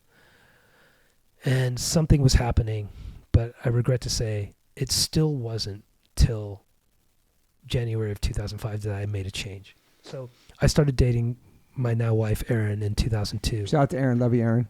The best, the most incredible human being. And my rock, thank you, my rock, and the person who's gotten me through the last 20 years. Just so grateful for her support and love and friendship. How'd you guys meet? We met at a club, a Jamaican club called Punani, in LA, that Brent and Jen used to throw, and wow. We met. It was with Dom. It was Brooklyn Projects, yes. With Dom, and Dom was like, "Hey, one of our other friends is going to join us tonight." I think she worked there too. Didn't she work there for a second? She didn't work at that place. Okay. No. Brooklyn Projects. She might have. Yeah. Okay. Maybe. Yeah. Maybe. Yeah. Okay. And so I met her that night, and we kind of hit it off, like a great conversation. And I was leaving on tour. I was leaving on another leg of the Rocksteady tour, but our friendship formed, and then when I got back, we kind of made it official. Like, that's awesome. Yeah, and we've been together ever since. But Erin was vegetarian when we first started dating. Okay. So for those first few years, she had to put up with me, like, man, just like, you know. Will you joke about it and stuff, or no? Sure. And I don't know if I joked about it, but like she had to put up with me, like coming back from clubs. I'm like, I want a Western bacon cheeseburger. In and out, whatever. Yeah. Whatever. Yeah, in and out. Like, and it's just like, oh man. But you know, I mentioned that Glastonbury experience on the way to Glastonbury, and then just learned more, watched more videos, and things like seeds were being planted. And January 1st, 2005, for my New Year's resolution, I was like, I'm gonna cut out land animals. I'm just gonna see how this goes, you know. And everything hadn't fully, like, maybe I was just keeping it at bay. I was dealing with other stuff in my life, and you know, I wasn't fully enlightened to what happens to animals yet. And January 1st, 2005, I cut out cows and pigs and chickens. And was it hard? Honestly, it wasn't that hard. I was doing it for the animals, so it wasn't that hard. And it wasn't, well, let me keep going. So it wasn't till May of 2010, 5 years later, that I stopped eating fish. Oh, wow. And then during that time, I was becoming increasingly uncomfortable with the fact that I was still eating dairy and eggs.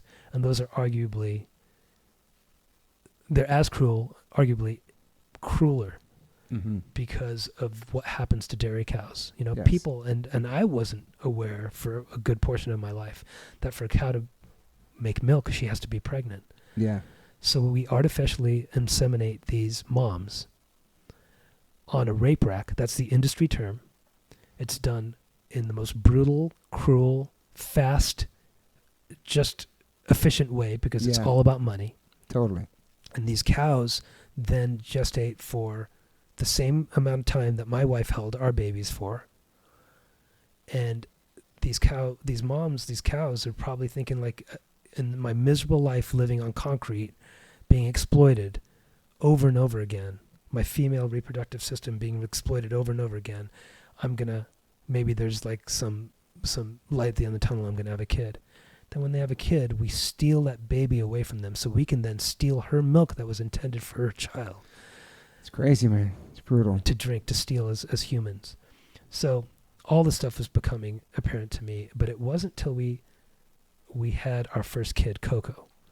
And it was time for Erin to stop breastfeeding, and we were going to put her on formula for a second. And we had this conversation because we were vegetarian at the time. Yeah. And we're like, wait, are we going to put her on a cow's milk formula? Like, we're going to do that? And that was the moment. And on May the 4th, 2012, I was in yoga getting ready for some push and shove event, like touring and promo stuff. And I just lost it. I had this epiphany the night before, Toby, I went to see this movie, Aaron and I went to see this movie called Unity, and it was Sean Monson's follow-up to Earthlings. Yep. And I had done voiceover for Unity. So he invited me to a screening room, and it was the director's uncut version of it. And it was like 3 hours long. Brutal. And Aaron and I were literally in a fetal position on the floor of the screening room, like crying, watching what happens to cows and other animals. That next morning I was in yoga and I had an epiphany and I had a breakdown, a full meltdown. I was like, I'm living in this weird place, this gray area where I choose to think of myself as a just person, but yet I'm selecting certain species that I'm not being just towards. Yeah. You know, I'd stopped eating land animals and fish, but why was I still being part of the suffering of cows and chickens? Yeah. And that was the day I called Erin from yoga, and I was like, I think I'm done. I don't think I can do this anymore. I'm not living my true self. And she's like, if you do it, I'm doing it. So May the 4th is when we both went vegan. So that's been 11 years now, and we've been fortunate. And kids are raised vegan. And it's just been the most beautiful thing. And you hear this a lot, but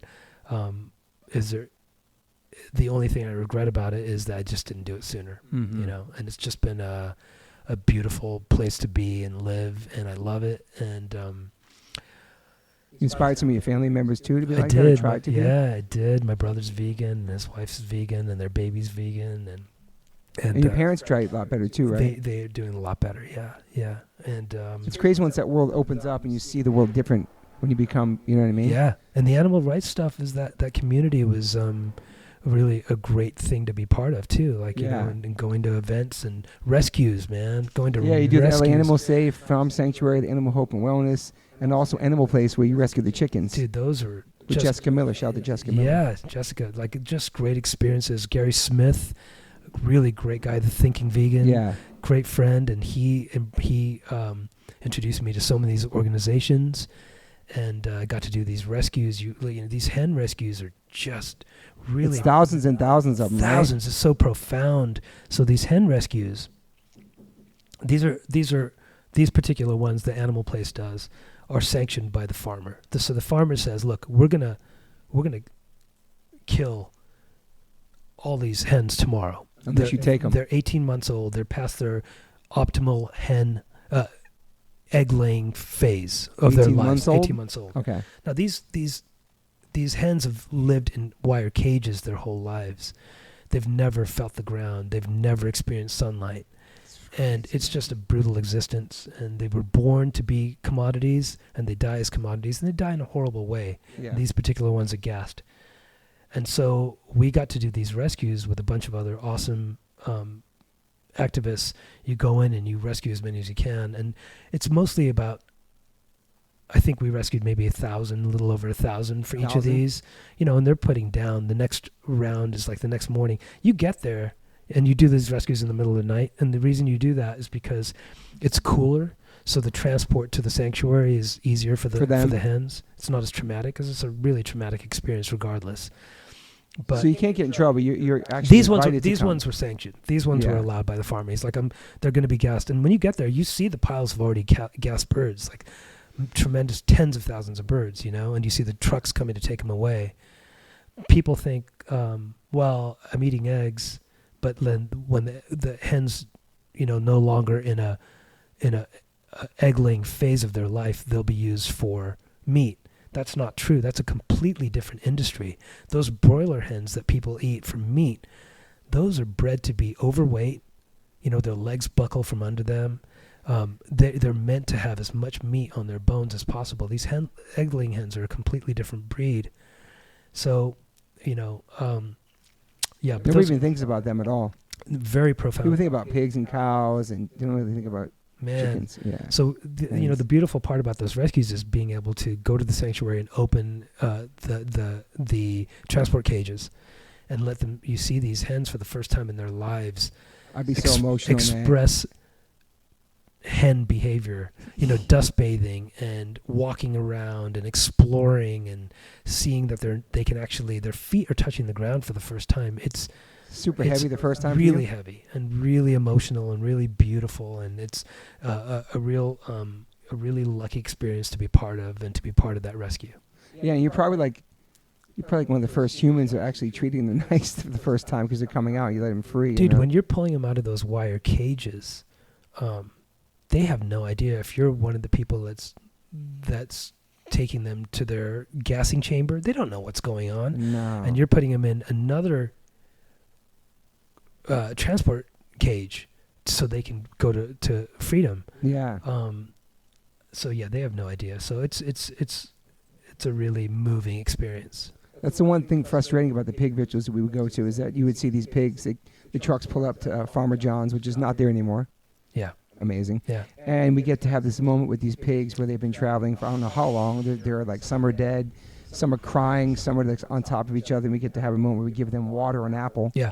And they have this moment with us humans. And then 15, 20 minutes later, they're being prodded off the truck and they're being taken in to be slaughtered. Yeah. But we would go down there and do that. It would make me so frustrated because it doesn't make me more vegan. It just makes me more angry and sad because I can't do anything. Yeah. But at least we have these moments where they know that all humans aren't pieces of shit. Like, you know what I mean? We're here like to give them love. You're trying to offer them one brief moment of love in their otherwise horrible existence. Yeah. And then the other thing about bearing witness is that you're calling attention to the atrocities that animal agriculture commits Totally. a million times a day around the world. Yeah. I hope we had some sort of part to do with that place shutting down. I'm sure it's gonna be moved somewhere else. But That's it. Yeah. that's where they made the Dodger dogs. Yeah. And but just going there and taking my son there for the first time, and me going the first time and feeling numb for like 2 weeks, and just seeing that. And Yeah. I love bringing friends who weren't vegan down there. Yeah. To see where the food comes from. I got to take Coco on one of the very last nights. Wow. And that was a great experience to share together because I was going, and I think I went twice in that last week, and I was going, and I just prepped her. I said, like, you may not see a truck. If you do see a truck, it's pretty heavy. And I was like, so it's your choice if you want to go. And, you know, she's 12, and she made her decision to go. Wow. And I'm really glad she went. And it was a really emotional moment for her because she saw the full trucks coming in and being taken in. And then you hear the pigs squealing as they're being electric prodded off the trucks. Yes. And then the trucks come out empty. And that realization of that they're done, they're gone, their lives have been taken away from them is a lot to process. But I'm really proud of her. You know, our family's vegan for the animals, so I'm really proud of her for embracing that at the right time, when the time's right, you know? Yeah. It's interesting. I wish more people would be able to see things like that. Or there was some things kids could watch at school just to kind of see where things came from. So as a society, we're so far removed from what happens to these animals. We don't have to see it. And where they come from. Where they come from, what they experience in their lives, that they're bred into this world, and that they go out and it's violent and it's so barbaric. It's barbaric. It's like, and we are presented with this bloodless, clean package, so you don't have to see any of the, you know, you're paying someone else to do that for you, like to prevent you from seeing it. Yeah. And that for me was like, I can't do that myself, so why am I paying someone to do it for me when I, you know, that was a big part of becoming vegan for the animals. It seems like you're almost just as passionate about this as you are music, in a sense. I am very passionate about animal rights stuff. I think that since the pandemic, the movement unfortunately has suffered a blow, as has every part of our world, of course, because we've become so splintered. But I'm still passionate about it. And like, look, you have a choice every day, right? Of everything you eat, to not participate in that suffering, of the things you wear, to not buy things that came from suffering. Yeah. You know, to go for entertainment, not to go to places that exploit animals or use animals for entertainment. You have these choices. Those are all the easy choices, you know, as far as I'm concerned, as far as for me. Yeah. You know, and then you do everything as you can to raise awareness, and then try and do rescues, and, you know. I remember you had the old car that had leather seats. You sold the car. I did. All that. I did. Like you were just like so passionate. I come from a place where I have the opportunity to do that stuff. Yeah. So I don't for a moment think that everybody has those opportunities, you know, and I'm very, very lucky to have that. But I think things need to happen in the food system. Why do we subsidize meat and dairy? Why don't we subsidize vegetables? Why are there food deserts in places of low income in the United States?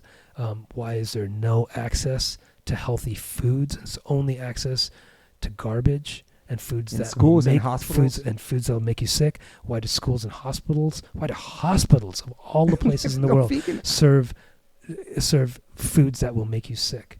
You literally are told later in life that you need to eat healthier, but yet we still serve the things that make you unhealthy in places that shouldn't have those things. Like schools, we're teaching kids that eating dairy is okay, you know, and I don't know if you've been watching, but like the blowback, like right now the fight from the dairy industry against the success of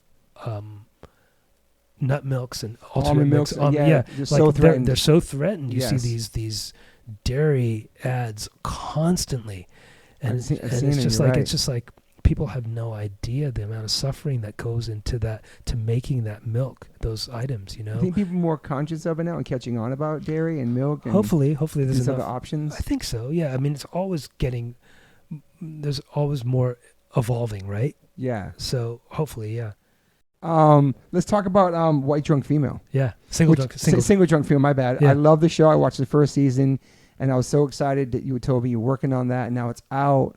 It's awesome, man. Thanks, Stoked for you. Thanks. So this is a new world for me. So a few years ago, my now really good friend Blake Neely, amazing composer, super accomplished TV and film composer, and one of the greatest guys and one of my closest friends. Now, he reached out to me. So he was doing some orchestral stuff, and he wanted to have live bass and drums play along.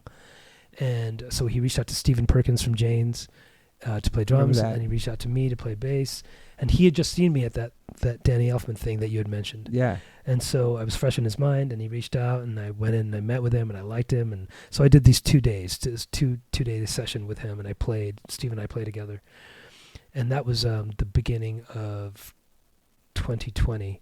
Wow. And then over that summer, when the lockdown happened, I was like, dude, we got to keep playing together. So we would get together once a week or once every couple of weeks at his studio, and we'd sit like 20 feet apart, and I'd play bass and he'd play piano. Masked up and when we didn't know what was going on. Crazy time. And we'd have someone record it.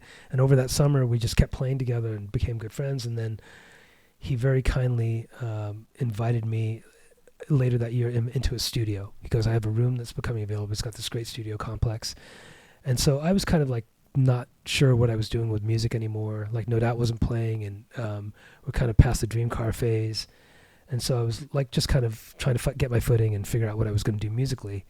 And I took the room at his studio, and I moved in later that year, and I've been there ever since. And I spent all of 2021 learning Logic, which is the software one of the softwares you can use to record music.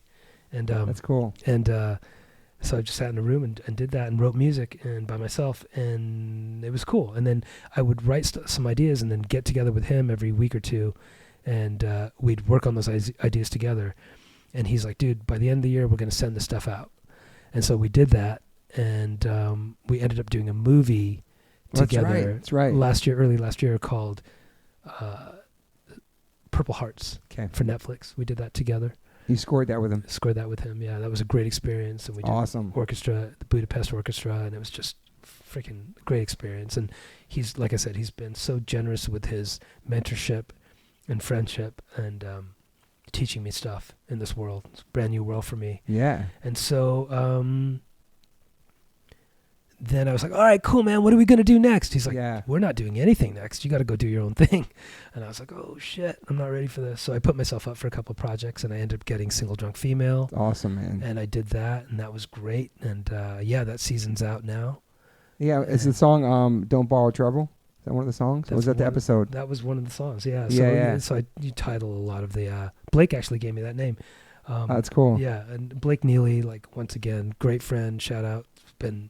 really, really a great supporter of me and getting back into music in the last few years. So now that you're in that world, that people know that you're in that world, as far as like you can maybe you have to like audition for something like that, or just throw your song into the hat, or they know it's you. And they know you're in that mix? For Single Drunk Female, I had to do a little interview and stuff, and get through the process. And then when you get the job, you're still doing spotting sessions with the people who create that show. It's such a different world. And they're awesome people and really really cool people. So it was for my first solo experience, it was a really great experience for me. I'm really grateful to be able to do it.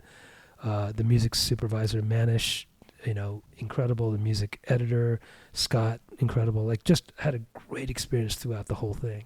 Yeah. So is there a small group of people that are doing stuff like that, or is it a big community? So many people, dude. It's great. And there's it's a big world out there. So I'm just getting into it. And, if something cool comes along, I'm down to do it. And, in the meantime, I'm just writing and having fun and, playing gigs here and there. And jumping on stage with people. You did it with H2O. We did Like a Prayer in 2019. That was fun. At the Hundreds, and the rain was coming down and Tony was playing bass. We did Madonna. It was awesome. That was fun. And I just did this thing with Billy Idol at the Hoover Dam a couple of weeks ago. Played a couple songs with him. What songs by him? Did Dancing with Myself. Oh, my God. Steve Jones was up there, too. Wow. And then did 100 Punks. 100 Punks rule. Yeah. And that comes out. They're making a concert movie for that. So that comes out in September. What about ghostwriting? You ever done that? No, never done ghostwriting. Do you ever get starstruck playing with people? We played with so many people. Anybody you met that got you, like, besides Prince, like, what kind of blew you away? Like, nah. Starstruck, not so much. No. Or like playing with your heroes and stuff like that. Yeah. I do have one. Yeah. What you got? Maybe it's different nowadays, but this was a long time ago. So No Doubt was playing the Grammys in 2003, and we were nominated that year, and so we were already playing, and Joe Strummer had just died, and so I got invited to be part of the group that honored Joe Strummer in the In Memoriam segment. So that was that was a incredible experience. So we played London Calling, and it was Pete Thomas from The Attractions on drums, and Elvis Costello, Little Steven, Dave Grohl, and Bruce Springsteen singing. What? And I got to play bass. That was wow. That was a pretty intense moment. Like, so we rehearsed that particular Grammys was at Madison Square Garden. So we rehearsed in the dressing room at Madison Square Garden, and that was. Springsteen was there too? Yeah. That was a big one. Yeah, man. That's incredible. That was a life affirming, life changing, profound moment for me. What about if you like balancing it all, balancing family and music? Obviously a lot easier now if you're just not touring as much. But throughout your whole journey, that's a whole other thing we have to do. That is a big part, especially when you have kids. Finding that balance. So family's obviously really important to me. We try to see the grandparents every weekend, if not every other weekend. I just took my parents, and my brother and I just took our parents to India in February for a bucket list trip for our dad and mom. Man, that must have been awesome. So our dad's brother died in the India-Pakistan War in 1971. And so he lost his brother a long time ago. I was 1 year old at the time. And so he lost his younger brother at the time. And just a few years ago, they built this incredible memorial in New Delhi for all the soldiers that were killed in the India-Pakistan conflicts. So my dad's been wanting to go. We tried to make it up in 2020, and that trip got aborted. And so we finally made it happen. It was just my brother and I and mom and dad, so we could focus on them. And we went and we got to this memorial, and man, it was so beautiful and emotional and incredible. And seeing our dad see his brother's name. So every soldier has their own name. It's like it's almost like the Vietnam Veterans Memorial. You can go and trace the name if you wanted to and stuff. So that's to amazing. See his brother's name, and it was really emotional.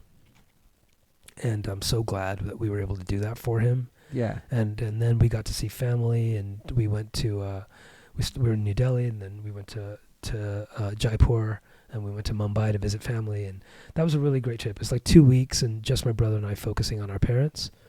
And I'm hoping to take my kids there soon to India, and show them that part of the world and how beautiful it is and how chaotic and incredible it is, and show them, that not everywhere is like the westernized world, and there's a lot more to the planet. And So soon. I want to make that happen soon. What about some daily rituals for you? I know you run around the river. I run around Silver Lake Reservoir. I try to do that at least 3 times with my trainer once a week. Do you love running? I go to the studio. I do love running, and I run because I don't have to think about anything. Yeah. Do you listen to music when you run or no? I don't. If I'm either with my friend Tony. Okay. You know Tony Hajar. Yep. Good friend of mine. I'm either running with him, or if I'm running by myself, I'm just by myself, and it's great. It gives me a chance to think about things. Yeah, I run with a friend too, and I love that. And so you run by yourself sometimes with no music? No, I never listen to music when I run. I'm gonna try that, man. I don't listen to anything. It's just more work for me. I think my brain's going at 1,000,000 miles a second, so I like just letting it just go during that time.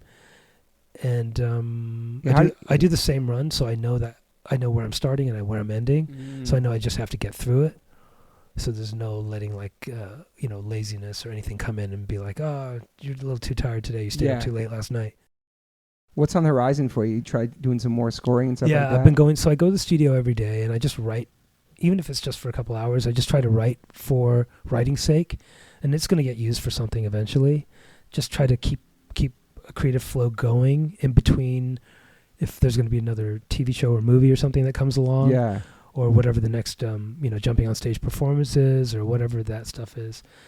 But there's so much great life stuff going on too, kids stuff, amazing family stuff, man. and so much stuff to look forward to. Some summer vacation and traveling and living, dude. Living, and going to Arrowhead tomorrow. I know this will be broadcast later, but taking the grandparents up to Arrowhead with the kids tomorrow, and that's going to be a fun weekend and just. Good stuff. You think you'd ever want to start a new band, another band? I don't think so. I don't think I would start a new band. No, I think if anything, my focus will be just writing the way I'm writing. It's different. It's a new chapter for you, man. Yeah, I want to give this a turn for a second and see how this goes. And look, I got to be honest with you. Everything is icing on the cake. I've had some really great experiences. Yes. So doing these TV shows has been just a great experience, and I think if I can keep it in that world, it keeps your creativity going too. Really, you don't have to be on stage to be creative. Yeah, and I love playing on stage. Don't get me wrong. I know that's my first number one choice, and it's with No Doubt. I know it's playing with No Doubt. Because there's, like I said, there's something magical that happens between all of us on stage, and that happens with the audience and with the songs that we wrote together. And everybody in the band's got to know that. Everybody's in the band's got to know like the impact, the creativity that was made with you guys all together, and then how you're on stage. Yeah, it doesn't matter what each person's whatever they're into now. When you're on stage together, if it happened tomorrow, it'd be the same magical shit. It doesn't matter. That's right. Do you know what I'm saying? And that's the whole point of the band. That's beautiful about it. I think so. I think if we were coming together to celebrate the music, that's what it would be. That's what it has to be. Yeah, you're not promoting anything. You're just playing. You're playing these songs. You're playing a show. I would never say never, and for as a fan and the fans listening to, it's like it's incredible band and music, and I don't know. I don't think it's over. That's just my opinion. I know nothing about the inner workings of the band. As your friend, I'm like, it's too good and it's too great, and there's too much has been, I don't know, blood and sweat and tears to make that music. I don't know. Just hearing your story today. Yeah, man. I don't know, man. I hope so. I hope so, Toby. In the back of your mind, do you think about No Doubt a lot every day or no? I think about, look, there's always things that remind you of stuff. You meet somebody on the street and they tell you some beautiful story of what happened with this song at this time. And so there's always reminders. And people recognize you every day and walk around depending where you are? Not as much as it used to be. Not as much as it used to be because, there's been some time has passed. And my hair's not bleached anymore. My hair's not bleached anymore. I love your hair like this, man. Thank you. And you have a great hairline too. By the way. Thanks. it's much grayer now. It looks good. It looks good though. It's much grayer now. So if it was bleached, I don't know. Time's passed, dude. But when people remind you of it every day, it's like, yes, thank you, I appreciate it. It's beautiful. That. It's all those compliments that you take and you store them up, and you're in your heart and in your soul. And I'm sure that's frustrating because it's like, okay, thank you. I want to play too. Like I miss the band too, so it's hard. Yeah, it can be tough. And you're trying to move on with your life. I honestly don't think we're gonna play again. I hate to say it. That's not the PMA, bro. But look, like you said, always be hopeful. Yeah, but in the back of your mind, you're like, I'm moving on, I'm doing this. But if I get the call, I'm there. I would do it in a second, of course. Sure. It's your love. Sure. It's your shit. Yeah. I envision like a tour. I don't know if it's a world tour, but there's something happen in the future. You know, I don't know, man. There's too much time and energy and friendship and love. I love it. There. Put it out. Keep putting it out there. I put it out. I appreciate when it. I had Adrian, I put the same juju out there. I appreciate it. Thank you. Well, this has been great hanging out with you and talking to you. I've known you for many years. Just getting deep and I don't know. Just sharing your stuff with the world. I'm honored it's on my podcast. Oh, dude, thank you, brother. And your voice is, dude, your voice is like so. You should. I don't know. I'm not saying it about podcast, but your voice is so soothing. Thank you. I appreciate that. Do you hate hearing yourself? Sure, totally. Let me check on my notes. This has been awesome. I'm really happy this happened. I waited 4 years. I'm glad I waited. I am so happy we did this. This is awesome. This is great. This is your life. It's your life. It's your life. We got the prints. We got. Let's see what else. I got Stella sitting next to me. Stella, she didn't fart on you. She usually farts on people. Dude, she didn't. Not only did she not fart, she never left. And she didn't bark either. Not once. And she usually barks. That's Stella. It just seems like you're in a good place, and I'm happy you're in a good place. I'm in a beautiful place. I'm really. It's a blessed life. Say it over and over again. I'm really grateful for my experiences, the journey I've got to be on, the hard stuff, the great stuff, the fun stuff, the emotionally draining stuff. All that stuff gets you to where you are. I agree. And it's just all beautiful in the big picture. Yeah. I like this chapter of you, like just the writing and the scoring. It gives you more time with your family. Obviously, you love to go on the road, and that's going to happen someday. But like right now, you're still being creative. You're not working a 9 to 5. You're not doing something you hate. You're still making music, and that's what you love. Do you know what I'm saying? I'm lucky to do that. Yeah. Yeah. Yeah. I don't take that for granted. Yeah. I guess I don't know. I see ghostwriting for somebody. I don't know. The one new band you do like is Turnstile. We talked about that. I like that band. Yeah. Yeah, it's the one new band like everybody talks about on this podcast. Like we're like, oh, okay, I see that, I like that, appreciate that. Inspired by a lot of things we like. Yeah, I love where that scene is right now as far as stuff, and I love that you go to shows still. I always see you at concerts, always going out doing stuff. Yeah, like just appreciating and seeing music and stuff. Something that happens when you go to a concert, right? It's the greatest thing. It's like for us going to church. That's our church, right? We were at the Cure together. No, what show were we at the other night? You were at the Cure this week. I was at the Cure this week. Mm-hmm. I saw you at Iggy Pop and Susan the Banshees. Yep. What about like another Dream Car record? Never know? Never know. Okay. Yeah. Never know. Maybe never say no. Never say no. Yeah. Well, thank you, Tony. This is awesome. Thanks, you Toby. being here, and I love you and appreciate you as a friend. Thank you. I appreciate everything you do with the animals and your platform, and just vice you're versa. a solid dude to me and my family. I feel the same. Thank you so much for everything. Thanks. I'm honored. I popped your cherry on this podcast. This is your first podcast. We did it. And now we get some food. Let's do it. Thanks for listening, everybody. Peace. I love that I've been waiting 4 years to have Tony have all my freaking notes, and I noticed one thing. But second of all, I just realized that everybody gets their own microphone condom, and for some reason I gave Tony a purple one. It makes sense. I appreciate that. But the one thing I forgot is that you play with my brother. So my brother had another vegan in the Offspring for like 5 minutes, but you went on tour with him. He did like Australia and Japan with the Offspring. I did. And how'd that happen? It was a few years ago. Was it audition? Their manager at the time was my manager, mm-hmm. and they were looking for a bass player for those 2 tours. Yeah. So I had a few weeks to prepare, and I was like, yeah, I'm up for the challenge. It was in between stuff. I remember talking to you about it. Yeah, and it was a lot of songs to learn. They were doing one set list for Australia and then another set list for Japan. Australia, That's they cool were doing did like, that. Wow. Yeah. I never changed my set list. And they were so I had to learn a lot of songs. And your brother, I love your brother. He helped so much. He would come over to my house, and I would play with him. We'd play because there was a lot of stuff to memorize really, really quickly. Yeah. And there was moments during that, like where I was like, "Oh my God, I bit off too much." Like there's so much to learn here. But man, are they crazy songs to learn? You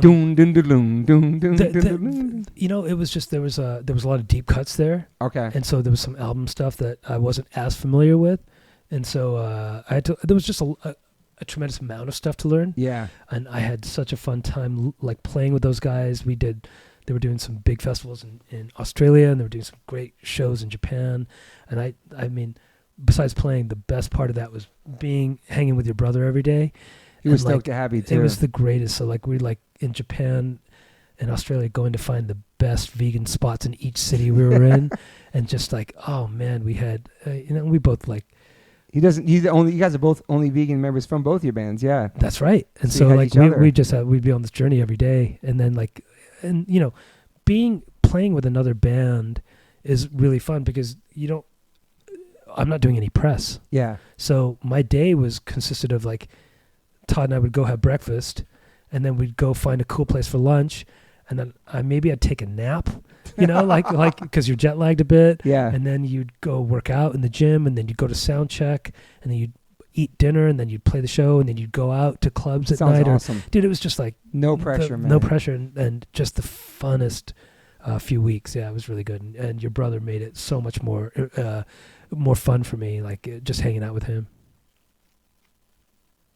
Yeah, that was awesome. I remember that happened with Todd. He was sending me pictures from like the first Japanese new vegan restaurant or something. I was like, wow. Dude, that place was great. Yeah. I was going there for years. It seems like Japan kind of caught on last anyway. It was really hard going there back in the day. Every city you go to, you use Happy Cow, and you're going to find... Shout out to Happy Cow, man. Shout out. You can find great vegan restaurants or great vegan options everywhere you go.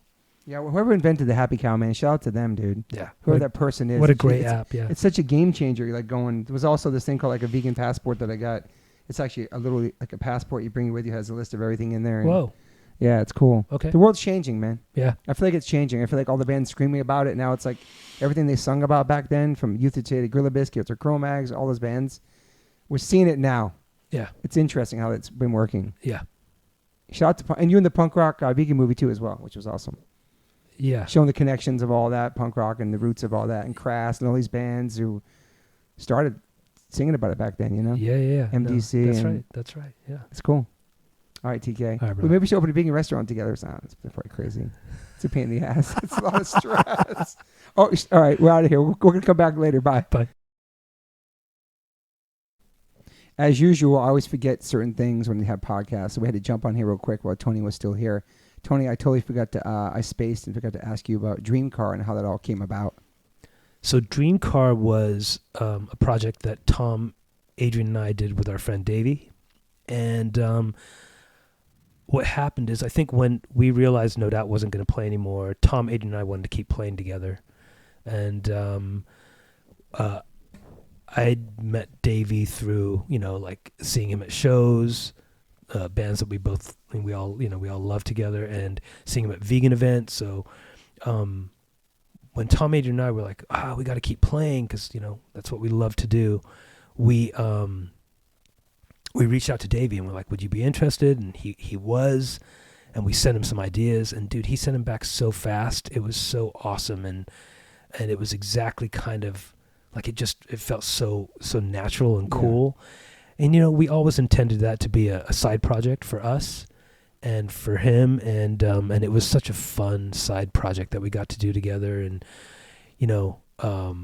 so we could keep playing together because No Doubt wasn't playing. And so that's kind of how that worked out. And we, out of respect, Tom wrote to Gwen, let her know that we're doing this side project, and cool. Obviously it's a side project, and when the time comes, we're ready to go and No Doubt again. So, yeah, it was really fun. I think we had a lot of great shows, and I made a record. We made a record that I'm super proud of till this day. Still, when I hear songs, I'm like, man, we did a really cool thing there, artistically.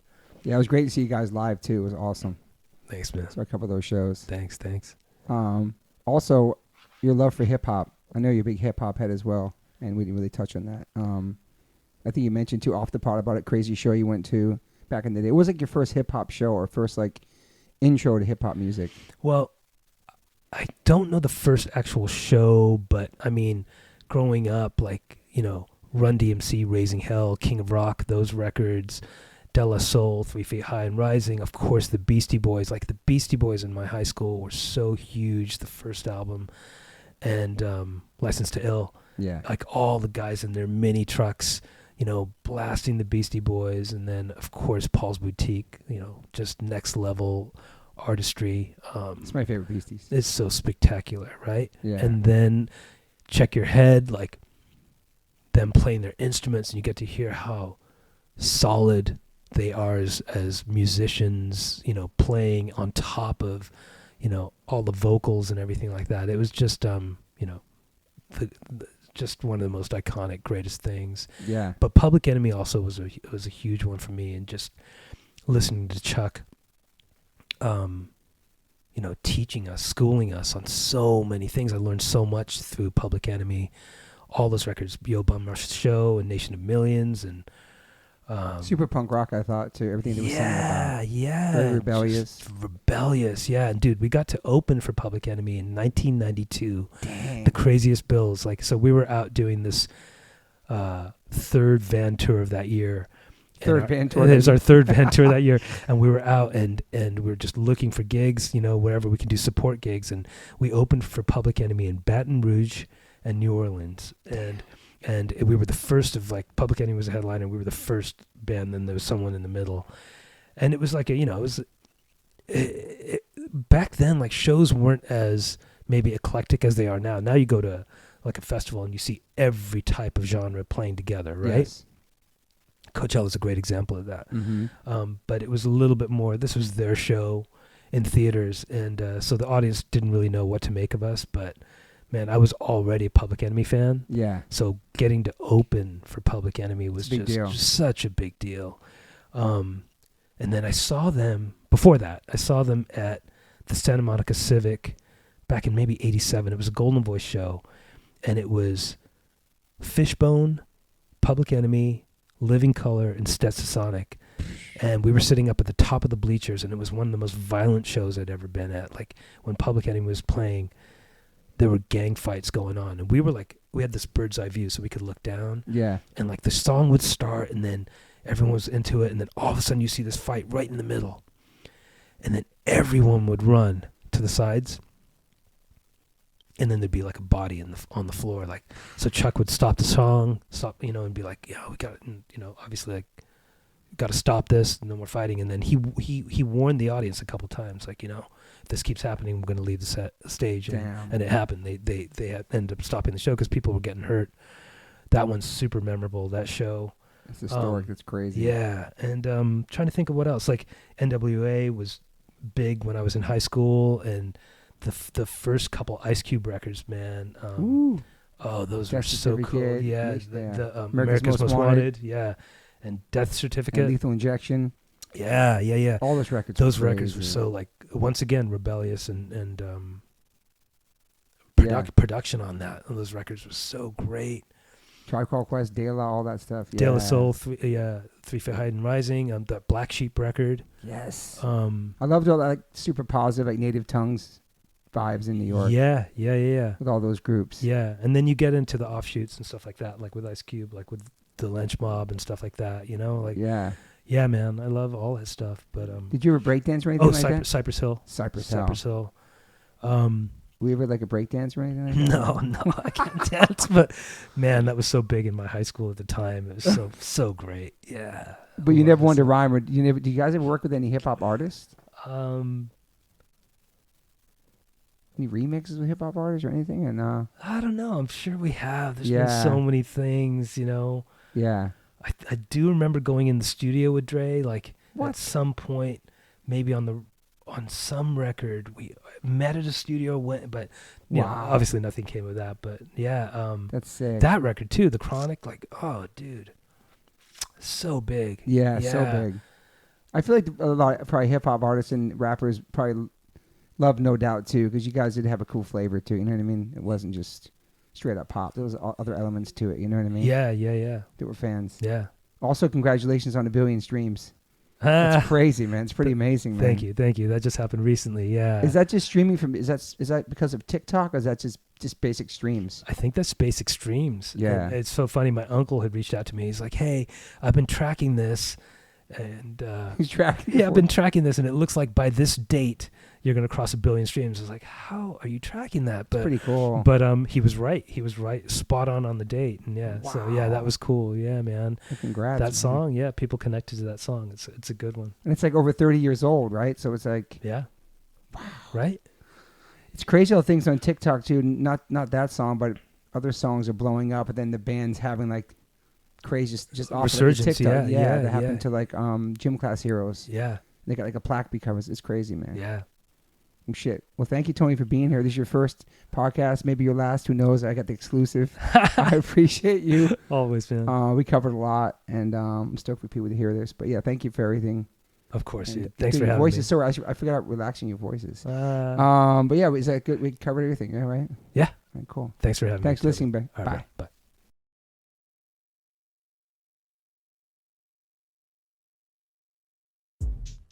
I always ask my guests if they have any regrets.